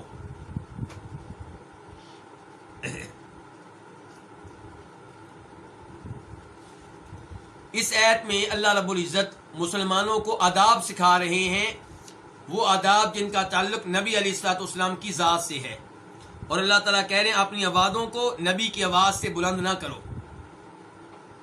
جب تک آپ بھی زندہ تھے، صحابہ کرام بھی زندہ تھے، تب تک اس کا مطلب یہی تھا کہ صحابہ کرام آپ کی مجلس میں بیٹھے ہوں تو آہستہ آواز سے گفتگو کریں۔ اور اب جب اللہ کے رسول جا چکے تو اس آیت کا اب مطلب کیا ہے، اب مفہوم کیا ہے؟ اب نبی علیہ السلام کی احادیث موجود ہیں، آپ کی احادیث آپ کی آواز ہیں، تو ہم نے اپنی آواز، اپنی عقل، اپنی رائے، اپنے قیاس، اپنے فتوے، اپنے مسلک، اپنے پیر صاحب کو نبی علیہ السلام کی احادیث پہ فوقیت نہیں دینی۔ اگر ہم اپنی عقل کو، اپنے بزرگ کی عقل کو، اپنے مسلک کو، اپنی رائے کو، اپنے خیالات کو نبی علیہ السلام کی احادیث پہ ترجیح دیتے ہیں تو یہ اس آیت کے خلاف ہوگا۔ روایت نمبر 240 خا، اسے روایت کرنے والے کون ہیں؟ امام بخاری۔ عن ابن ابی ملیکہ، ابن ابی ملیکہ سے روایت ہے، قال، وہ کہتے ہیں، یہ تابعی ہیں، صحابی نہیں ہیں، قال، وہ کہتے ہیں، کاد الخیران ان یہلکا ابو بکر و عمر رضی اللہ عنہما، خیران دو بہترین، دو افضل ترین لوگ، دو بہترین شخصیات قریب تھیں کہ ہلاک ہو جاتی. کون؟ ابو بکر و عمر. یعنی کہ ابو بکر و عمر سب سے افضل ہیں اس امت میں، قریب تھا کہ وہ ہلاک ہو جاتے. کیسے جی؟ کہتے ہیں رفع اصواتہما عند النبی صلی اللہ علیہ وسلم، ان دونوں نے اپنی آوازیں بلند کی نبی علیہ الصلوۃ والسلام کے پاس. کب؟ حین قدم علیہ رکب بنی تمیم، جب آپ کے پاس بنو تمیم کا وفد آیا، جب آپ کے پاس بنو تمیم کا قافلہ آیا سن 9 ہجری میں. ہوا کیا تھا جی؟ آوازیں کیوں بلند ہو گئی تھیں ان دونوں کی؟ فاشار احدہما بالاقرع بن حابس اخی بنی مجاشع. گفتگو ہو رہی تھی اس مسئلے میں کہ ان کا امیر کس کو بنایا جائے، ان کا بڑا کس کو بنایا جائے. تو ان میں سے ایک نے مشورہ دیا، ان میں سے ایک نے اشارہ دیا اقرع بن حابس کو امیر بنانے کا. یہ مشورہ دینے والے کون تھے؟ جناب عمر فاروق. فاشار احدہما، ان میں سے ایک نے مشورہ دیا، ان میں سے ایک نے مشورہ دیا اقرع بن حابس کے بارے میں، اخی بنی مجاشع، جو بنو مجاشع والے ہیں، جو بنو مجاشع کے بھائی ہیں، اقرع بن حابس التمیمی. واشار الاخر، اور دوسرے نے مشورہ دیا برجل آخر، دوسرے آدمی کے بارے میں، کسی اور آدمی کے بارے میں. یہ دوسرے مشورہ دینے والے کون تھے؟ ابو بکر. اور جن کے بارے میں مشورہ دیا وہ کون ہے؟ قعقاع بن معبد. قال نافع، نافع کہتے ہیں نافع کہاں سے آ گئے؟ یہ نافع کون سے ہیں؟ آپ شروع میں دیکھیں راوی کون ہے؟ ابن ابی ملیکہ. ابن ابی ملیکہ کے شاگرد ہیں نافع بن عمر. تو وہ کہتے ہیں لا احفظ اسمہ، کہ اس کا نام مجھے یاد نہیں ہے. کس کا نام؟ دوسرے آدمی کا نام ابن ابی ملیکہ نے لیا تھا. میرے استاد نے جب یہ روایت بیان کی تھی انہوں نے یہ نام لیا تھا، لیکن میں وہ نام بھول گیا ہوں. کہتے ہیں لا احفظ اسمہ، اس کا نام مجھے یاد نہیں ہے. فقال ابو بکر لعمر، چنانچہ ابو بکر نے عمر سے کہا ما اردت الا خلافی، تمہارا مقصد یہ ہے کہ تم میری مخالفت کرنا چاہتے ہو. یعنی کہ میں نے ایک آدمی کا نام لیا، تم نے کسی اور کا نام لے دیا. کیوں؟ تمہارا مقصد ہے کہ میری مخالفت کرو. غلط فہمی پیدا ہوگی دونوں بزرگوں میں. دونوں آپس میں بڑی محبت کرنے والے، بہت پیار کرنے والے، بہت ہی نیک، بہت علم والے، لیکن بہرحال انسان تھے. تو ابو بکر عمر سے کیا کہہ رہے ہیں؟ ما اردت الا خلافی، تم نے نہیں ارادہ کیا مگر میری مخالفت کا. قال، تو کہا کس نے؟ جناب عمر نے. ما اردت خلافہ کا، میں نے آپ کی مخالفت کا بالکل ارادہ نہیں کیا. میرا یہ قطعاً مقصد نہیں ہے کہ میں آپ کی مخالفت کروں. یعنی کہ ان کا مقصد یہ تھا کہ میرے ذہن میں یہ آیا کہ یہ آدمی زیادہ بہتر ہے، ورنہ میں آپ کی مخالفت نہیں کرنا چاہتا.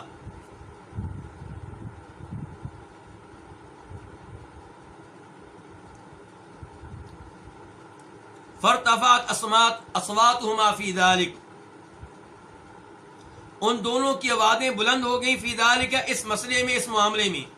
فانزل اللہ، تو اللہ تعالی نے یہ آیت نازل کی یا ایھا الذین آمنوا لا ترفعوا اصواتکم، اے ایمان والو اپنی آوازیں نبی کی آواز سے بلند نہ کرو. الآیہ، یعنی کہ آیت کے آخر تک. یہاں پہ ایک تو یہ ہے کہ آیت کے آخر میں کیا ہے؟ لا ترفعوا اصواتکم فوق صوت النبی ولا تجهروا له بالقول كجهر بعضكم لبعض ان تحبط اعمالكم وانتم لا تشعرون. اللہ تعالیٰ آخر میں وارننگ دے رہے ہیں کہ اگر تم نے اس ادب کی خلاف ورزی کی تو کہیں ایسا نہ ہو کہ تمہارے اعمال ضائع ہو جائیں، تمہاری نیکیاں ضائع ہو جائیں، تمہیں پتہ بھی نہ چلے.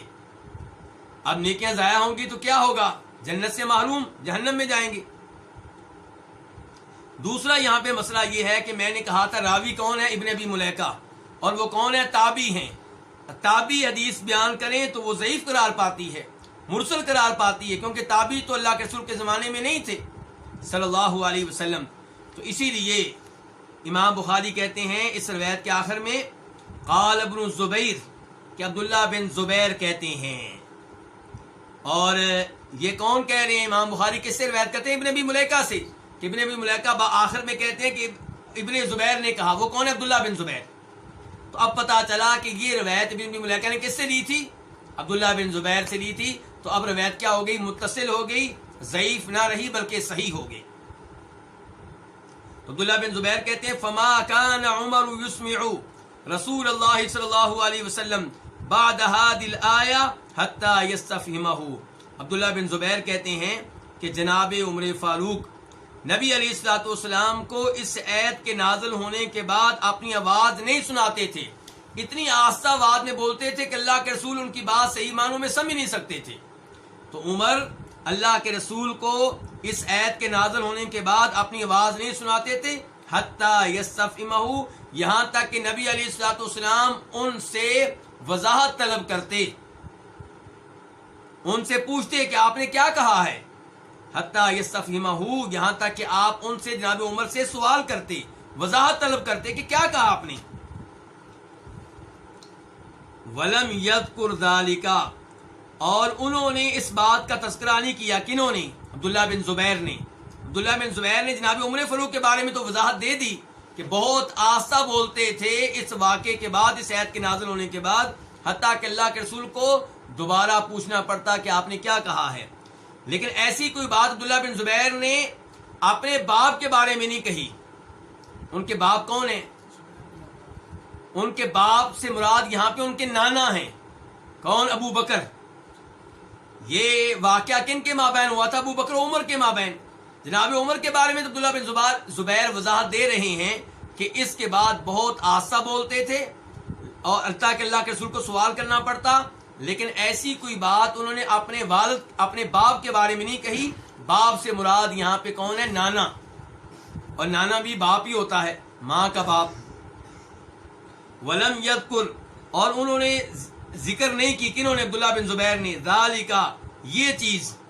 عن ابیہ، اپنے باپ کے بارے میں، اپنے باپ سے مراد کون ہے؟ نانا. کیونکہ روایت میں آ گیا یعنی ابا بکر، مراد کس کو لے رہے تھے؟ ابو بکر کو مراد لے رہے تھے. تو اس روایت سے کیا پتا چلا کہ نبی علیہ الصلوۃ والسلام کی احادیث کا، آپ کی آواز کا احترام کرنا چاہیے اور اس کے اوپر کسی اور کو ترجیح نہیں دینی چاہیے. اور اس سے یہ بھی پتا چلا کہ صحابہ کرام قرآن کے اوپر کتنی جلدی عمل کرتے تھے اور کیسے عمل کرتے تھے. اب دیکھیں جناب عمر نے اس آیت پہ کیسے عمل کیا ہے. اس کے بعد روایت نمبر 241 میم، یعنی کہ اسے روایت کرنے والے کون ہیں؟ امام مسلم.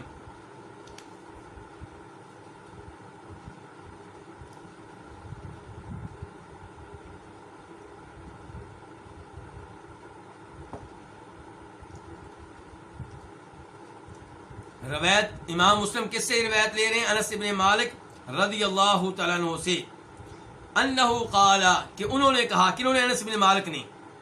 لما نزلت هذه الآیہ، جب یہ آیت نازل ہوئی. کون سی؟ یا ایھا الذین آمنوا لا ترفعوا اصواتکم فوق صوت النبی، کہ اے ایمان والو اپنی آوازیں نبی کی آواز سے بلند نہ کرو. الی آخر الآیہ، آیت کے آخر تک. اب پہلی روایت میں ہم پڑھ چکے ہیں کہ یہ آیت کب نازل ہوئی. اب انس بن مالک کہتے ہیں اس کے بعد کیا ہوا. پہلے ہم نے پڑھا ہے کہ یہ آیت کس سبب سے نازل ہوئی، کیا واقعہ ہوا، بعد میں آیت نازل ہوئی. اب انس بن مالک کہتے ہیں آیت نازل ہونے کے بعد کیا واقعہ پیش آیا. جب یہ آیت نازل ہوئی تو جلس ثابت بن قیس فی بیتہ، تو ثابت بن قیس اپنے گھر میں بیٹھ گئے، یعنی کہ گھر سے باہر نکلنا بند کر دیا، نماز کے لیے مسجد میں نہیں آتے تھے. ثابت بن قیس بن شماس اپنے گھر میں بیٹھ گئے. وقال، اور کہنے لگے، انا من اہل النار، میں جہنم والوں میں سے ہوں. اصل میں ثابت بن قیس کی آواز بہت اونچی تھی. اور اس آیت میں کیا آیا آخر میں کہ اگر تم آوازیں بلند کرو گے تو کہیں ایسا نہ ہو کہ تمہاری نیکیاں ضائع ہو جائیں. نیکیاں ضائع ہو جائیں تو انسان کہاں جائے گا؟ جہنم میں جائے گا. تو ثابت بن قیس نے یہ گمان کیا کہ میری آواز تو بڑی بلند رہتی تھی اللہ کے رسول کے سامنے، میں تو سب سے زیادہ اونچی آواز سے بولنے والا آدمی ہوں اور کئی دفعہ آپ کی مجلس میں بولا ہوں، تو اس کا مطلب ہے کہ میرے اعمال ضائع ہو چکے، میں تو جہنمی ہو چکا. لوگ پوچھتے آپ مسجد میں کیوں نہیں آ رہے؟ کہتے کہ میں جہنمی ہو چکا ہوں. وَاحْتَبَسَ عَنِ النَّبِيِّ صلی اللہ علیہ وسلم، اور نبی علیہ الصلوۃ والسلام سے رکے رہے، یعنی کہ آپ کے پاس جانے سے رکے رہے، آپ کے پاس جاتے نہیں تھے۔ فسأل النبی صلی اللہ علیہ وسلم، تو نبی علیہ الصلوۃ والسلام نے سوال کیا کس سے؟ سعد بن معاذ سے۔ فقال، تو آپ نے کہا یا ابا عمر، اے ابو عمر، یہ کنیت ہے کس کی؟ سعد بن معاذ کی۔ ما شأن ثابت، ثابت کا معاملہ کیا ہے؟ ان کے ثابت نظر نہیں آ رہے، کیا معاملہ ہے ان کا؟ اشتکا، کیا وہ بیمار ہے؟ اشتکا اصل میں کیا تھا؟ اشتکا، کیا وہ بیمار ہیں؟ قال سعد کہنے لگے انہو لجاری، یقیناً وہ میرے پڑوسی ہیں، وما علمت له بشکوا، اور میں نے ان کے بارے میں کسی قسم کے مرض کے بارے میں نہیں جانا، ان کے اگر بیمار ہوتے تو میں پڑوسی ہوں، مجھے پتا چلتا، میرے پاس خبر آتی، تو میرے علم میں ان کی کوئی بیماری نہیں ہے۔ وما علمت له بشکوا، اور مجھے ان کے بارے میں کسی قسم کے مرض کا علم نہیں ہے۔ یہاں تک جو روایت ہم نے پڑھی ہے، اس سے ایک تو یہ پتا چلا کہ صحابہ کرام قرآن کی آیات کا کس قدر اثر لیتے تھے۔ ہم جہنم کی آیتیں پڑھتے ہیں، ہمارے اوپر کوئی اثر نہیں ہوتا، ہم کہتے ہیں یہ آیت ہمارے بارے میں نہیں، کسی اور کے بارے میں ہے۔ یہ تو اللہ تعالیٰ کہہ رہے ہیں نا، جو یہ کرے گا جہنم میں جائے گا، ہم کہتے ہیں کہ میرے بارے میں نہیں، کسی اور کے بارے میں ہے۔ اور صحابہ بن قیس کو دیکھیے، کتنے عظیم صحابی ہیں، انہوں نے سمجھا کہ یہ میرے بارے میں ہی ہے، میں گیا، میرے اعمال ضائع ہو گئے، میں جہنمی ہو گیا۔ تو مسلمان کو اپنے گناہوں سے ایسے ہی ڈرنا چاہیے، اللہ کی رحمت پہ امید بھی ہو اور اپنے گناہوں کے لحاظ سے ڈر اور خوف بھی ہو۔ لیکن ہمارے پاس کیا ہے؟ رحمت ہی رحمت ہے۔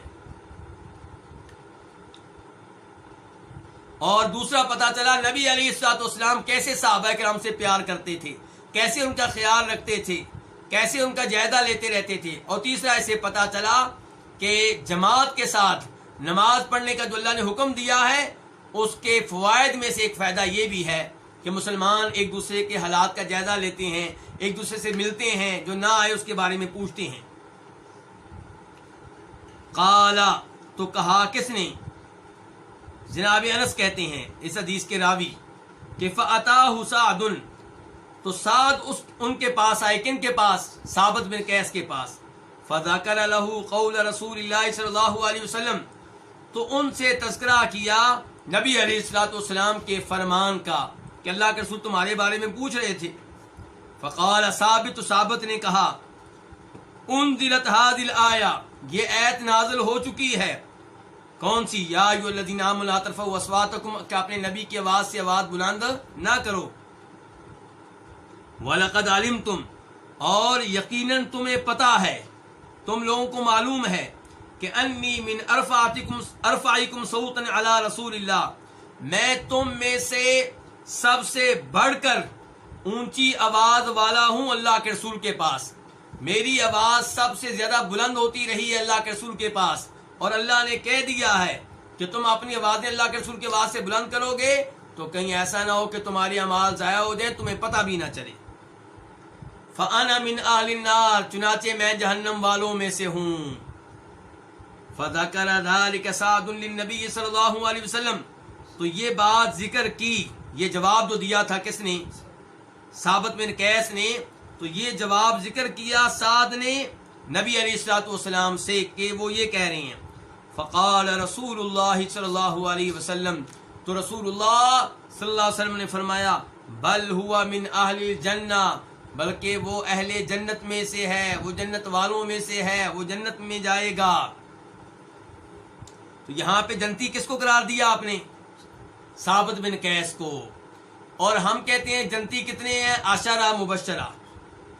عشرہ کا معنی ہوتا ہے 10، مبشرہ وہ 10 جن کو جنت کی خوشخبری ملی۔ تو جنت کی خوشخبری تو ان کو بھی ملی ہے، ثابت بن قیس کو، جناب خدیجہ کو بھی ملی تھی، عبداللہ بن سلام کو بھی ملی تھی، دیگر کئی صحابہ کرام کو ملی ہے۔ تو پھر ہم 10 کیوں کہتے ہیں؟ تو یہ بات ذہنوں میں نوٹ کر لیجئے، 10 سے مراد وہ 10 صحابہ کرام ہیں جن کو نبی علیہ الصلوۃ والسلام نے ایک ہی مجلس میں، ایک ہی محفل میں جنت میں جانے کی خوشخبری دی۔ ایک ہی موقع پہ آپ نے کہا تھا یہ بھی جنتی، یہ بھی جنتی، یہ بھی جنتی، یہ بھی جنتی، یہ بھی جنتی، ورنہ جنتی اور بھی ہیں۔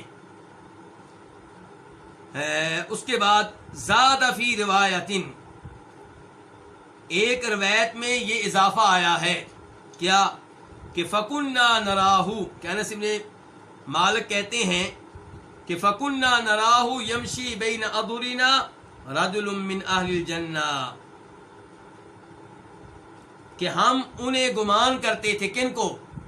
ثابت بن قیس کو، کہ یمشی بین اظہرنا، کہ وہ ہمارے درمیان چل رہے ہیں، رجل من اہل الجنہ، وہ آدمی ہیں کن میں سے؟ اہل جنت میں سے، یعنی کہ ہم ان کے بارے میں یہ کہا کرتے تھے آپس میں، وہ دیکھو وہ جنتی آدمی جا رہا ہے، زمین پہ چل رہا ہے لیکن جنت کا سرٹیفکیٹ اسے مل چکا ہے۔ وفی روایت، اور ایک روایت میں ہے، کان ثابت بن قیس خطیب الانصار، کہ ثابت بن قیس انصاریوں کے خطیب تھے، انصاریوں میں سے اونچی آواز والے تھے، فصیح و بلیغ تھے، عمدہ عربی بولتے تھے، عمدہ گفتگو کرتے تھے، اس لیے جب کبھی انصاریوں نے کہیں کو مذاکرات کرنے ہوتے، کسی اور قوم سے واسطہ پڑتا، تو انصاریوں کی طرف سے یہ کھڑے ہو کے گفتگو کیا کرتے تھے۔ تو نبی علیہ الصلوۃ والسلام کے سامنے بھی کئی دفعہ ان کی آواز اونچی ہو جاتی، اس لیے گھبرا گئے، پریشان ہو گئے، ڈر گئے، تو اللہ کے رسول علیہ الصلوۃ والسلام نے انہیں خوشخبری دی کہ تم جہنمی نہیں بلکہ جنتی ہو۔ اور یہ جنگ یمامہ میں شہید ہوئے تھے، مسیلمہ کذاب کے خلاف جہاد کرتے ہوئے۔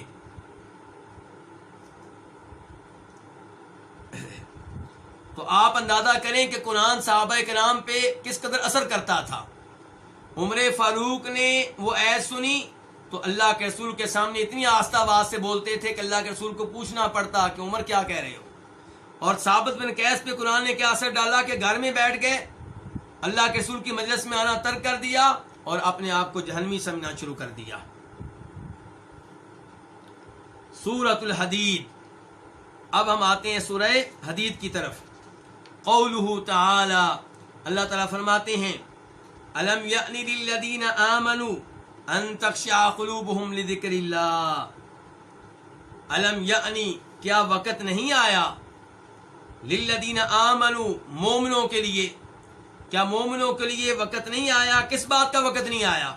کہ ان تخشع قلوبہم، کہ ان کے دل جھک جائیں، نرم ہو جائیں، لذکر اللہ، اللہ کے ذکر کے لیے۔ کیا ابھی بھی وہ وقت نہیں آیا کہ مومنوں کے دل اللہ کے ذکر کے لیے پگھل جائیں، جھک جائیں، نرم ہو جائیں؟ روایت نمبر 242 نمبر روایت ہے، میم، اس کو روایت کرنے والے کون ہیں؟ امام مسلم۔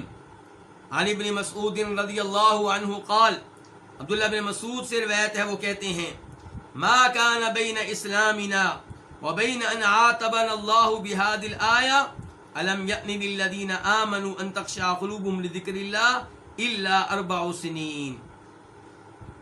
عبداللہ بن مسعود کہتے ہیں کہ ہمارے اسلام لانے کے مابین اور اللہ تعالیٰ کے ہمیں اس ایت کے ذریعے ڈانٹنے کے مابین صرف 4 سالوں کا فاصلہ ہے، یعنی کہ ہم مسلمان ہوئے تو ہمارے مسلمان ہونے کے 4 سال بعد یہ ایت نازل ہو چکی تھی۔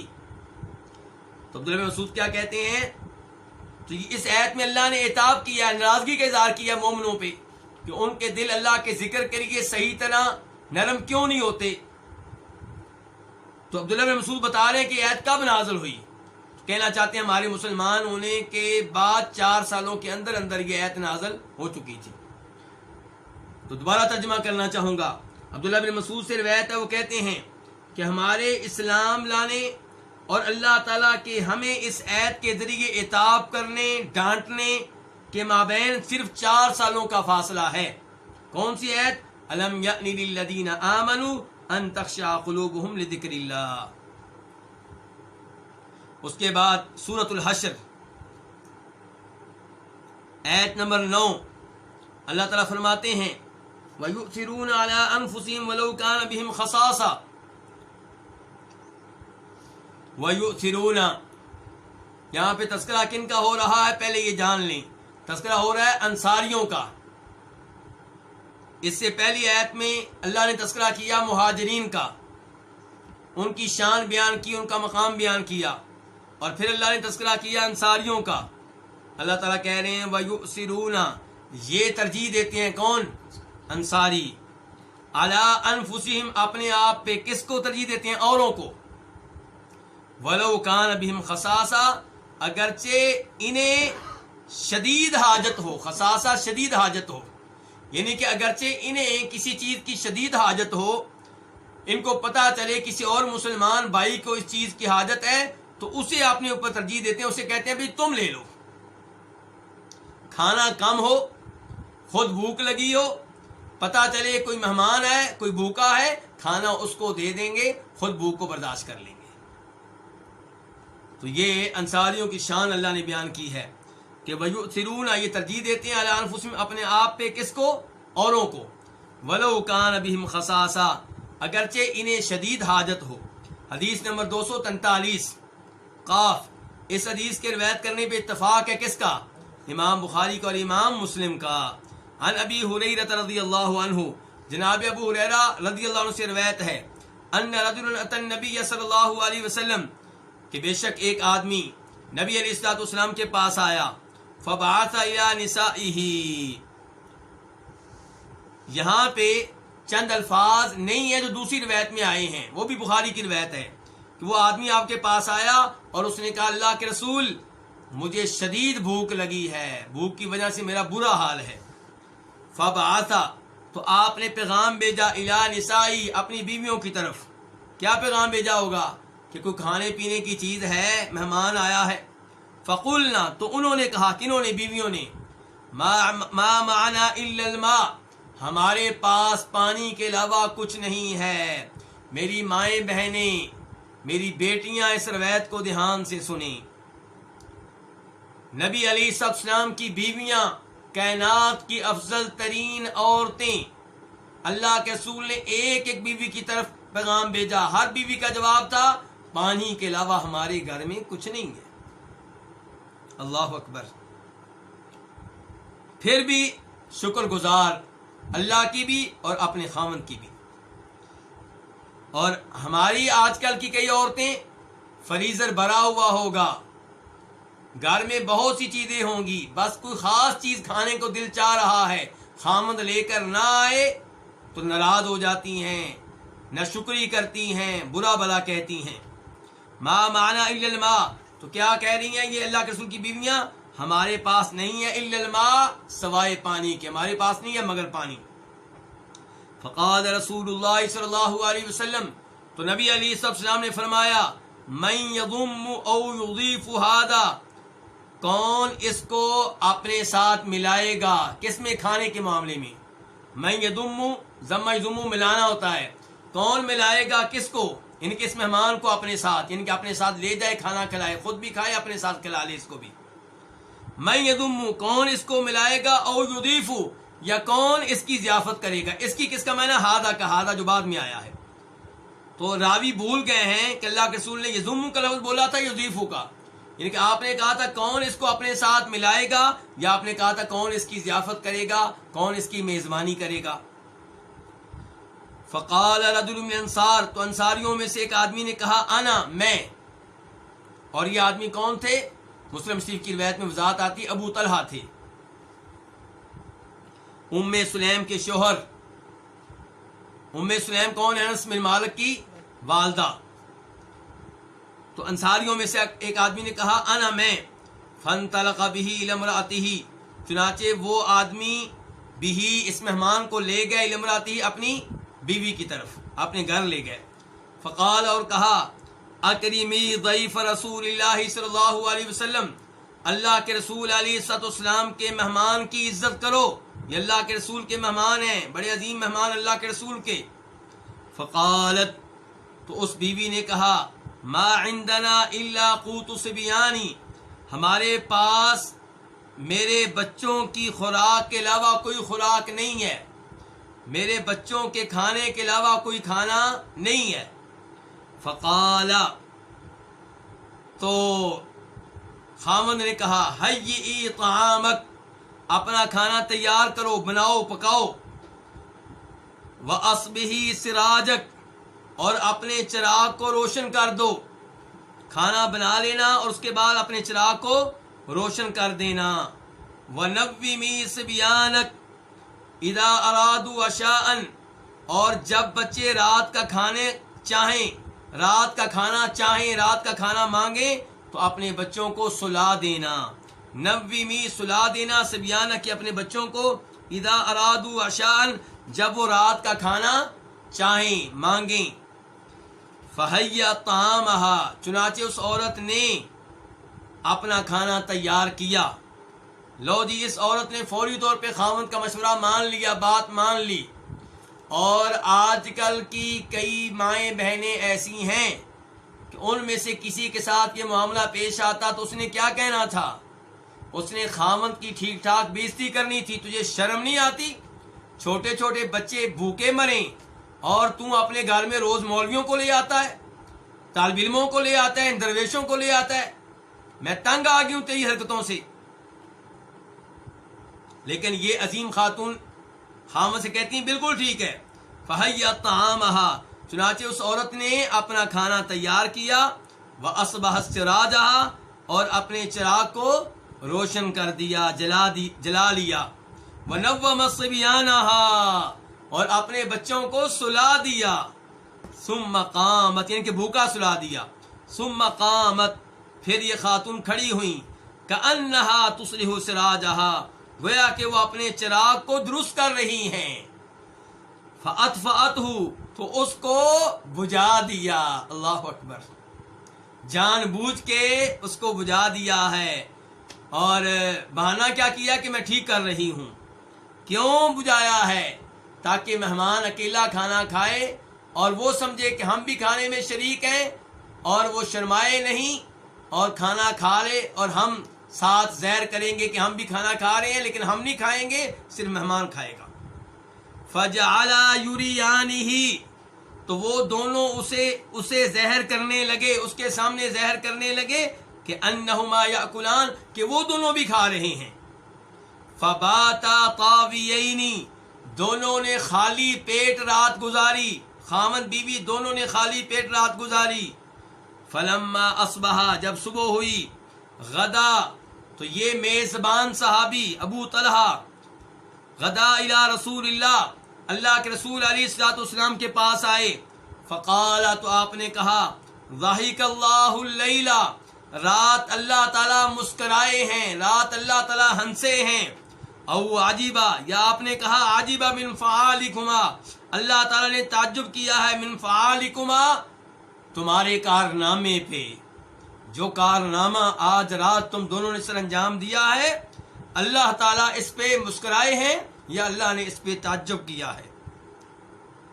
اور کتنے خوش نصیب ہیں یہ میاں بیوی جن کے کارنامے پہ اللہ نے تعجب کیا، جن کے کارنامے پہ اللہ خوش ہوئے، جن کے کارنامے پہ اللہ تعالیٰ مسکرائے. اور ہمارا ایمان ہے کہ اللہ تعالیٰ مسکراتے ہیں، اور اللہ تعالیٰ، ہمارا ایمان ہے کہ اللہ تعالیٰ تعجب کرتے ہیں. لیکن جو اللہ کی صفات کے منکر ہیں وہ یہاں پہ تعویل کرتے ہیں. چنانچہ وہ کیا کہہ دیں گے؟ وہ کہہ دیں گے کہ اس سے مراد یہ ہے کہ اللہ تعالیٰ راضی ہوئے. حالانکہ حقیقی بات یہ ہے کہ وہ اللہ کے راضی ہونے کو بھی نہیں مانتے، لیکن یہاں پہ تعویل کر لیں گے. تو صحیح بات یہ ہے کہ اللہ تعالیٰ مسکرائے، لیکن اللہ تعالیٰ کا مسکرانا ہم یہ نہیں کہتے کہ مخلوق کی طرح ہے. اللہ تعالیٰ کا مسکرانا اور ہنسنا ویسے ہے جیسے اللہ کے شان شان ہے، ہر عیب سے پاک. ہم ہنستے ہیں، کئی دفعہ برے لگتے ہیں، ہم ہنستے ہیں، عجیب و غریب آوازیں نکالتے ہیں، تو یہ سارے عیبوں سے اللہ پاک ہیں. یا اللہ نے تعجب کیا، اور اللہ کا تعجب کرنا کئی نصوص سے ثابت ہے. تو بہرحال اللہ کے رسول کیا فرما رہے ہیں کہ اللہ تعالیٰ اس رات ہنسے ہیں، یا اللہ نے تعجب کیا ہے من فعالکما، تمہارے کارنامے پہ. فانزل اللہ، تو اللہ نے یہ آیت اتاری، وَيُؤْثِرُونَ عَلَىٰ أَنفُسِهِمْ وَلَوْ كَانَ بِهِمْ خَصَاصَةٌ، کہ یہ لوگ ترجیح دیتے ہیں علی انفسہم، اپنے آپ پہ. کس کو؟ اوروں کو. ولو کان بہم خصاصہ، اگرچہ انہیں اس چیز کی شدید حاجت ہو جس پہ ترجیح دے رہے ہیں. یہ ہے اصل اللہ کی راہ میں خرچ کرنا. یہ بھی ٹھیک ہے کہ آپ کے پاس فالتو مال ہے، آپ اللہ کی راہ میں دے رہے ہیں، اس پہ بھی ثواب ملتا ہے. لیکن جب آپ وہ چیز اللہ کی راہ میں دیں جس کی خود کو ضرورت ہے، تو اللہ کو کتنا یہ کارنامہ پسند آئے گا. وَمَن يُوقَ شُحَّ نَفْسِهِ، اور جس کو محفوظ کر لیا گیا اپنے نفس کے بخل سے، اپنے نفس کی ہرس سے.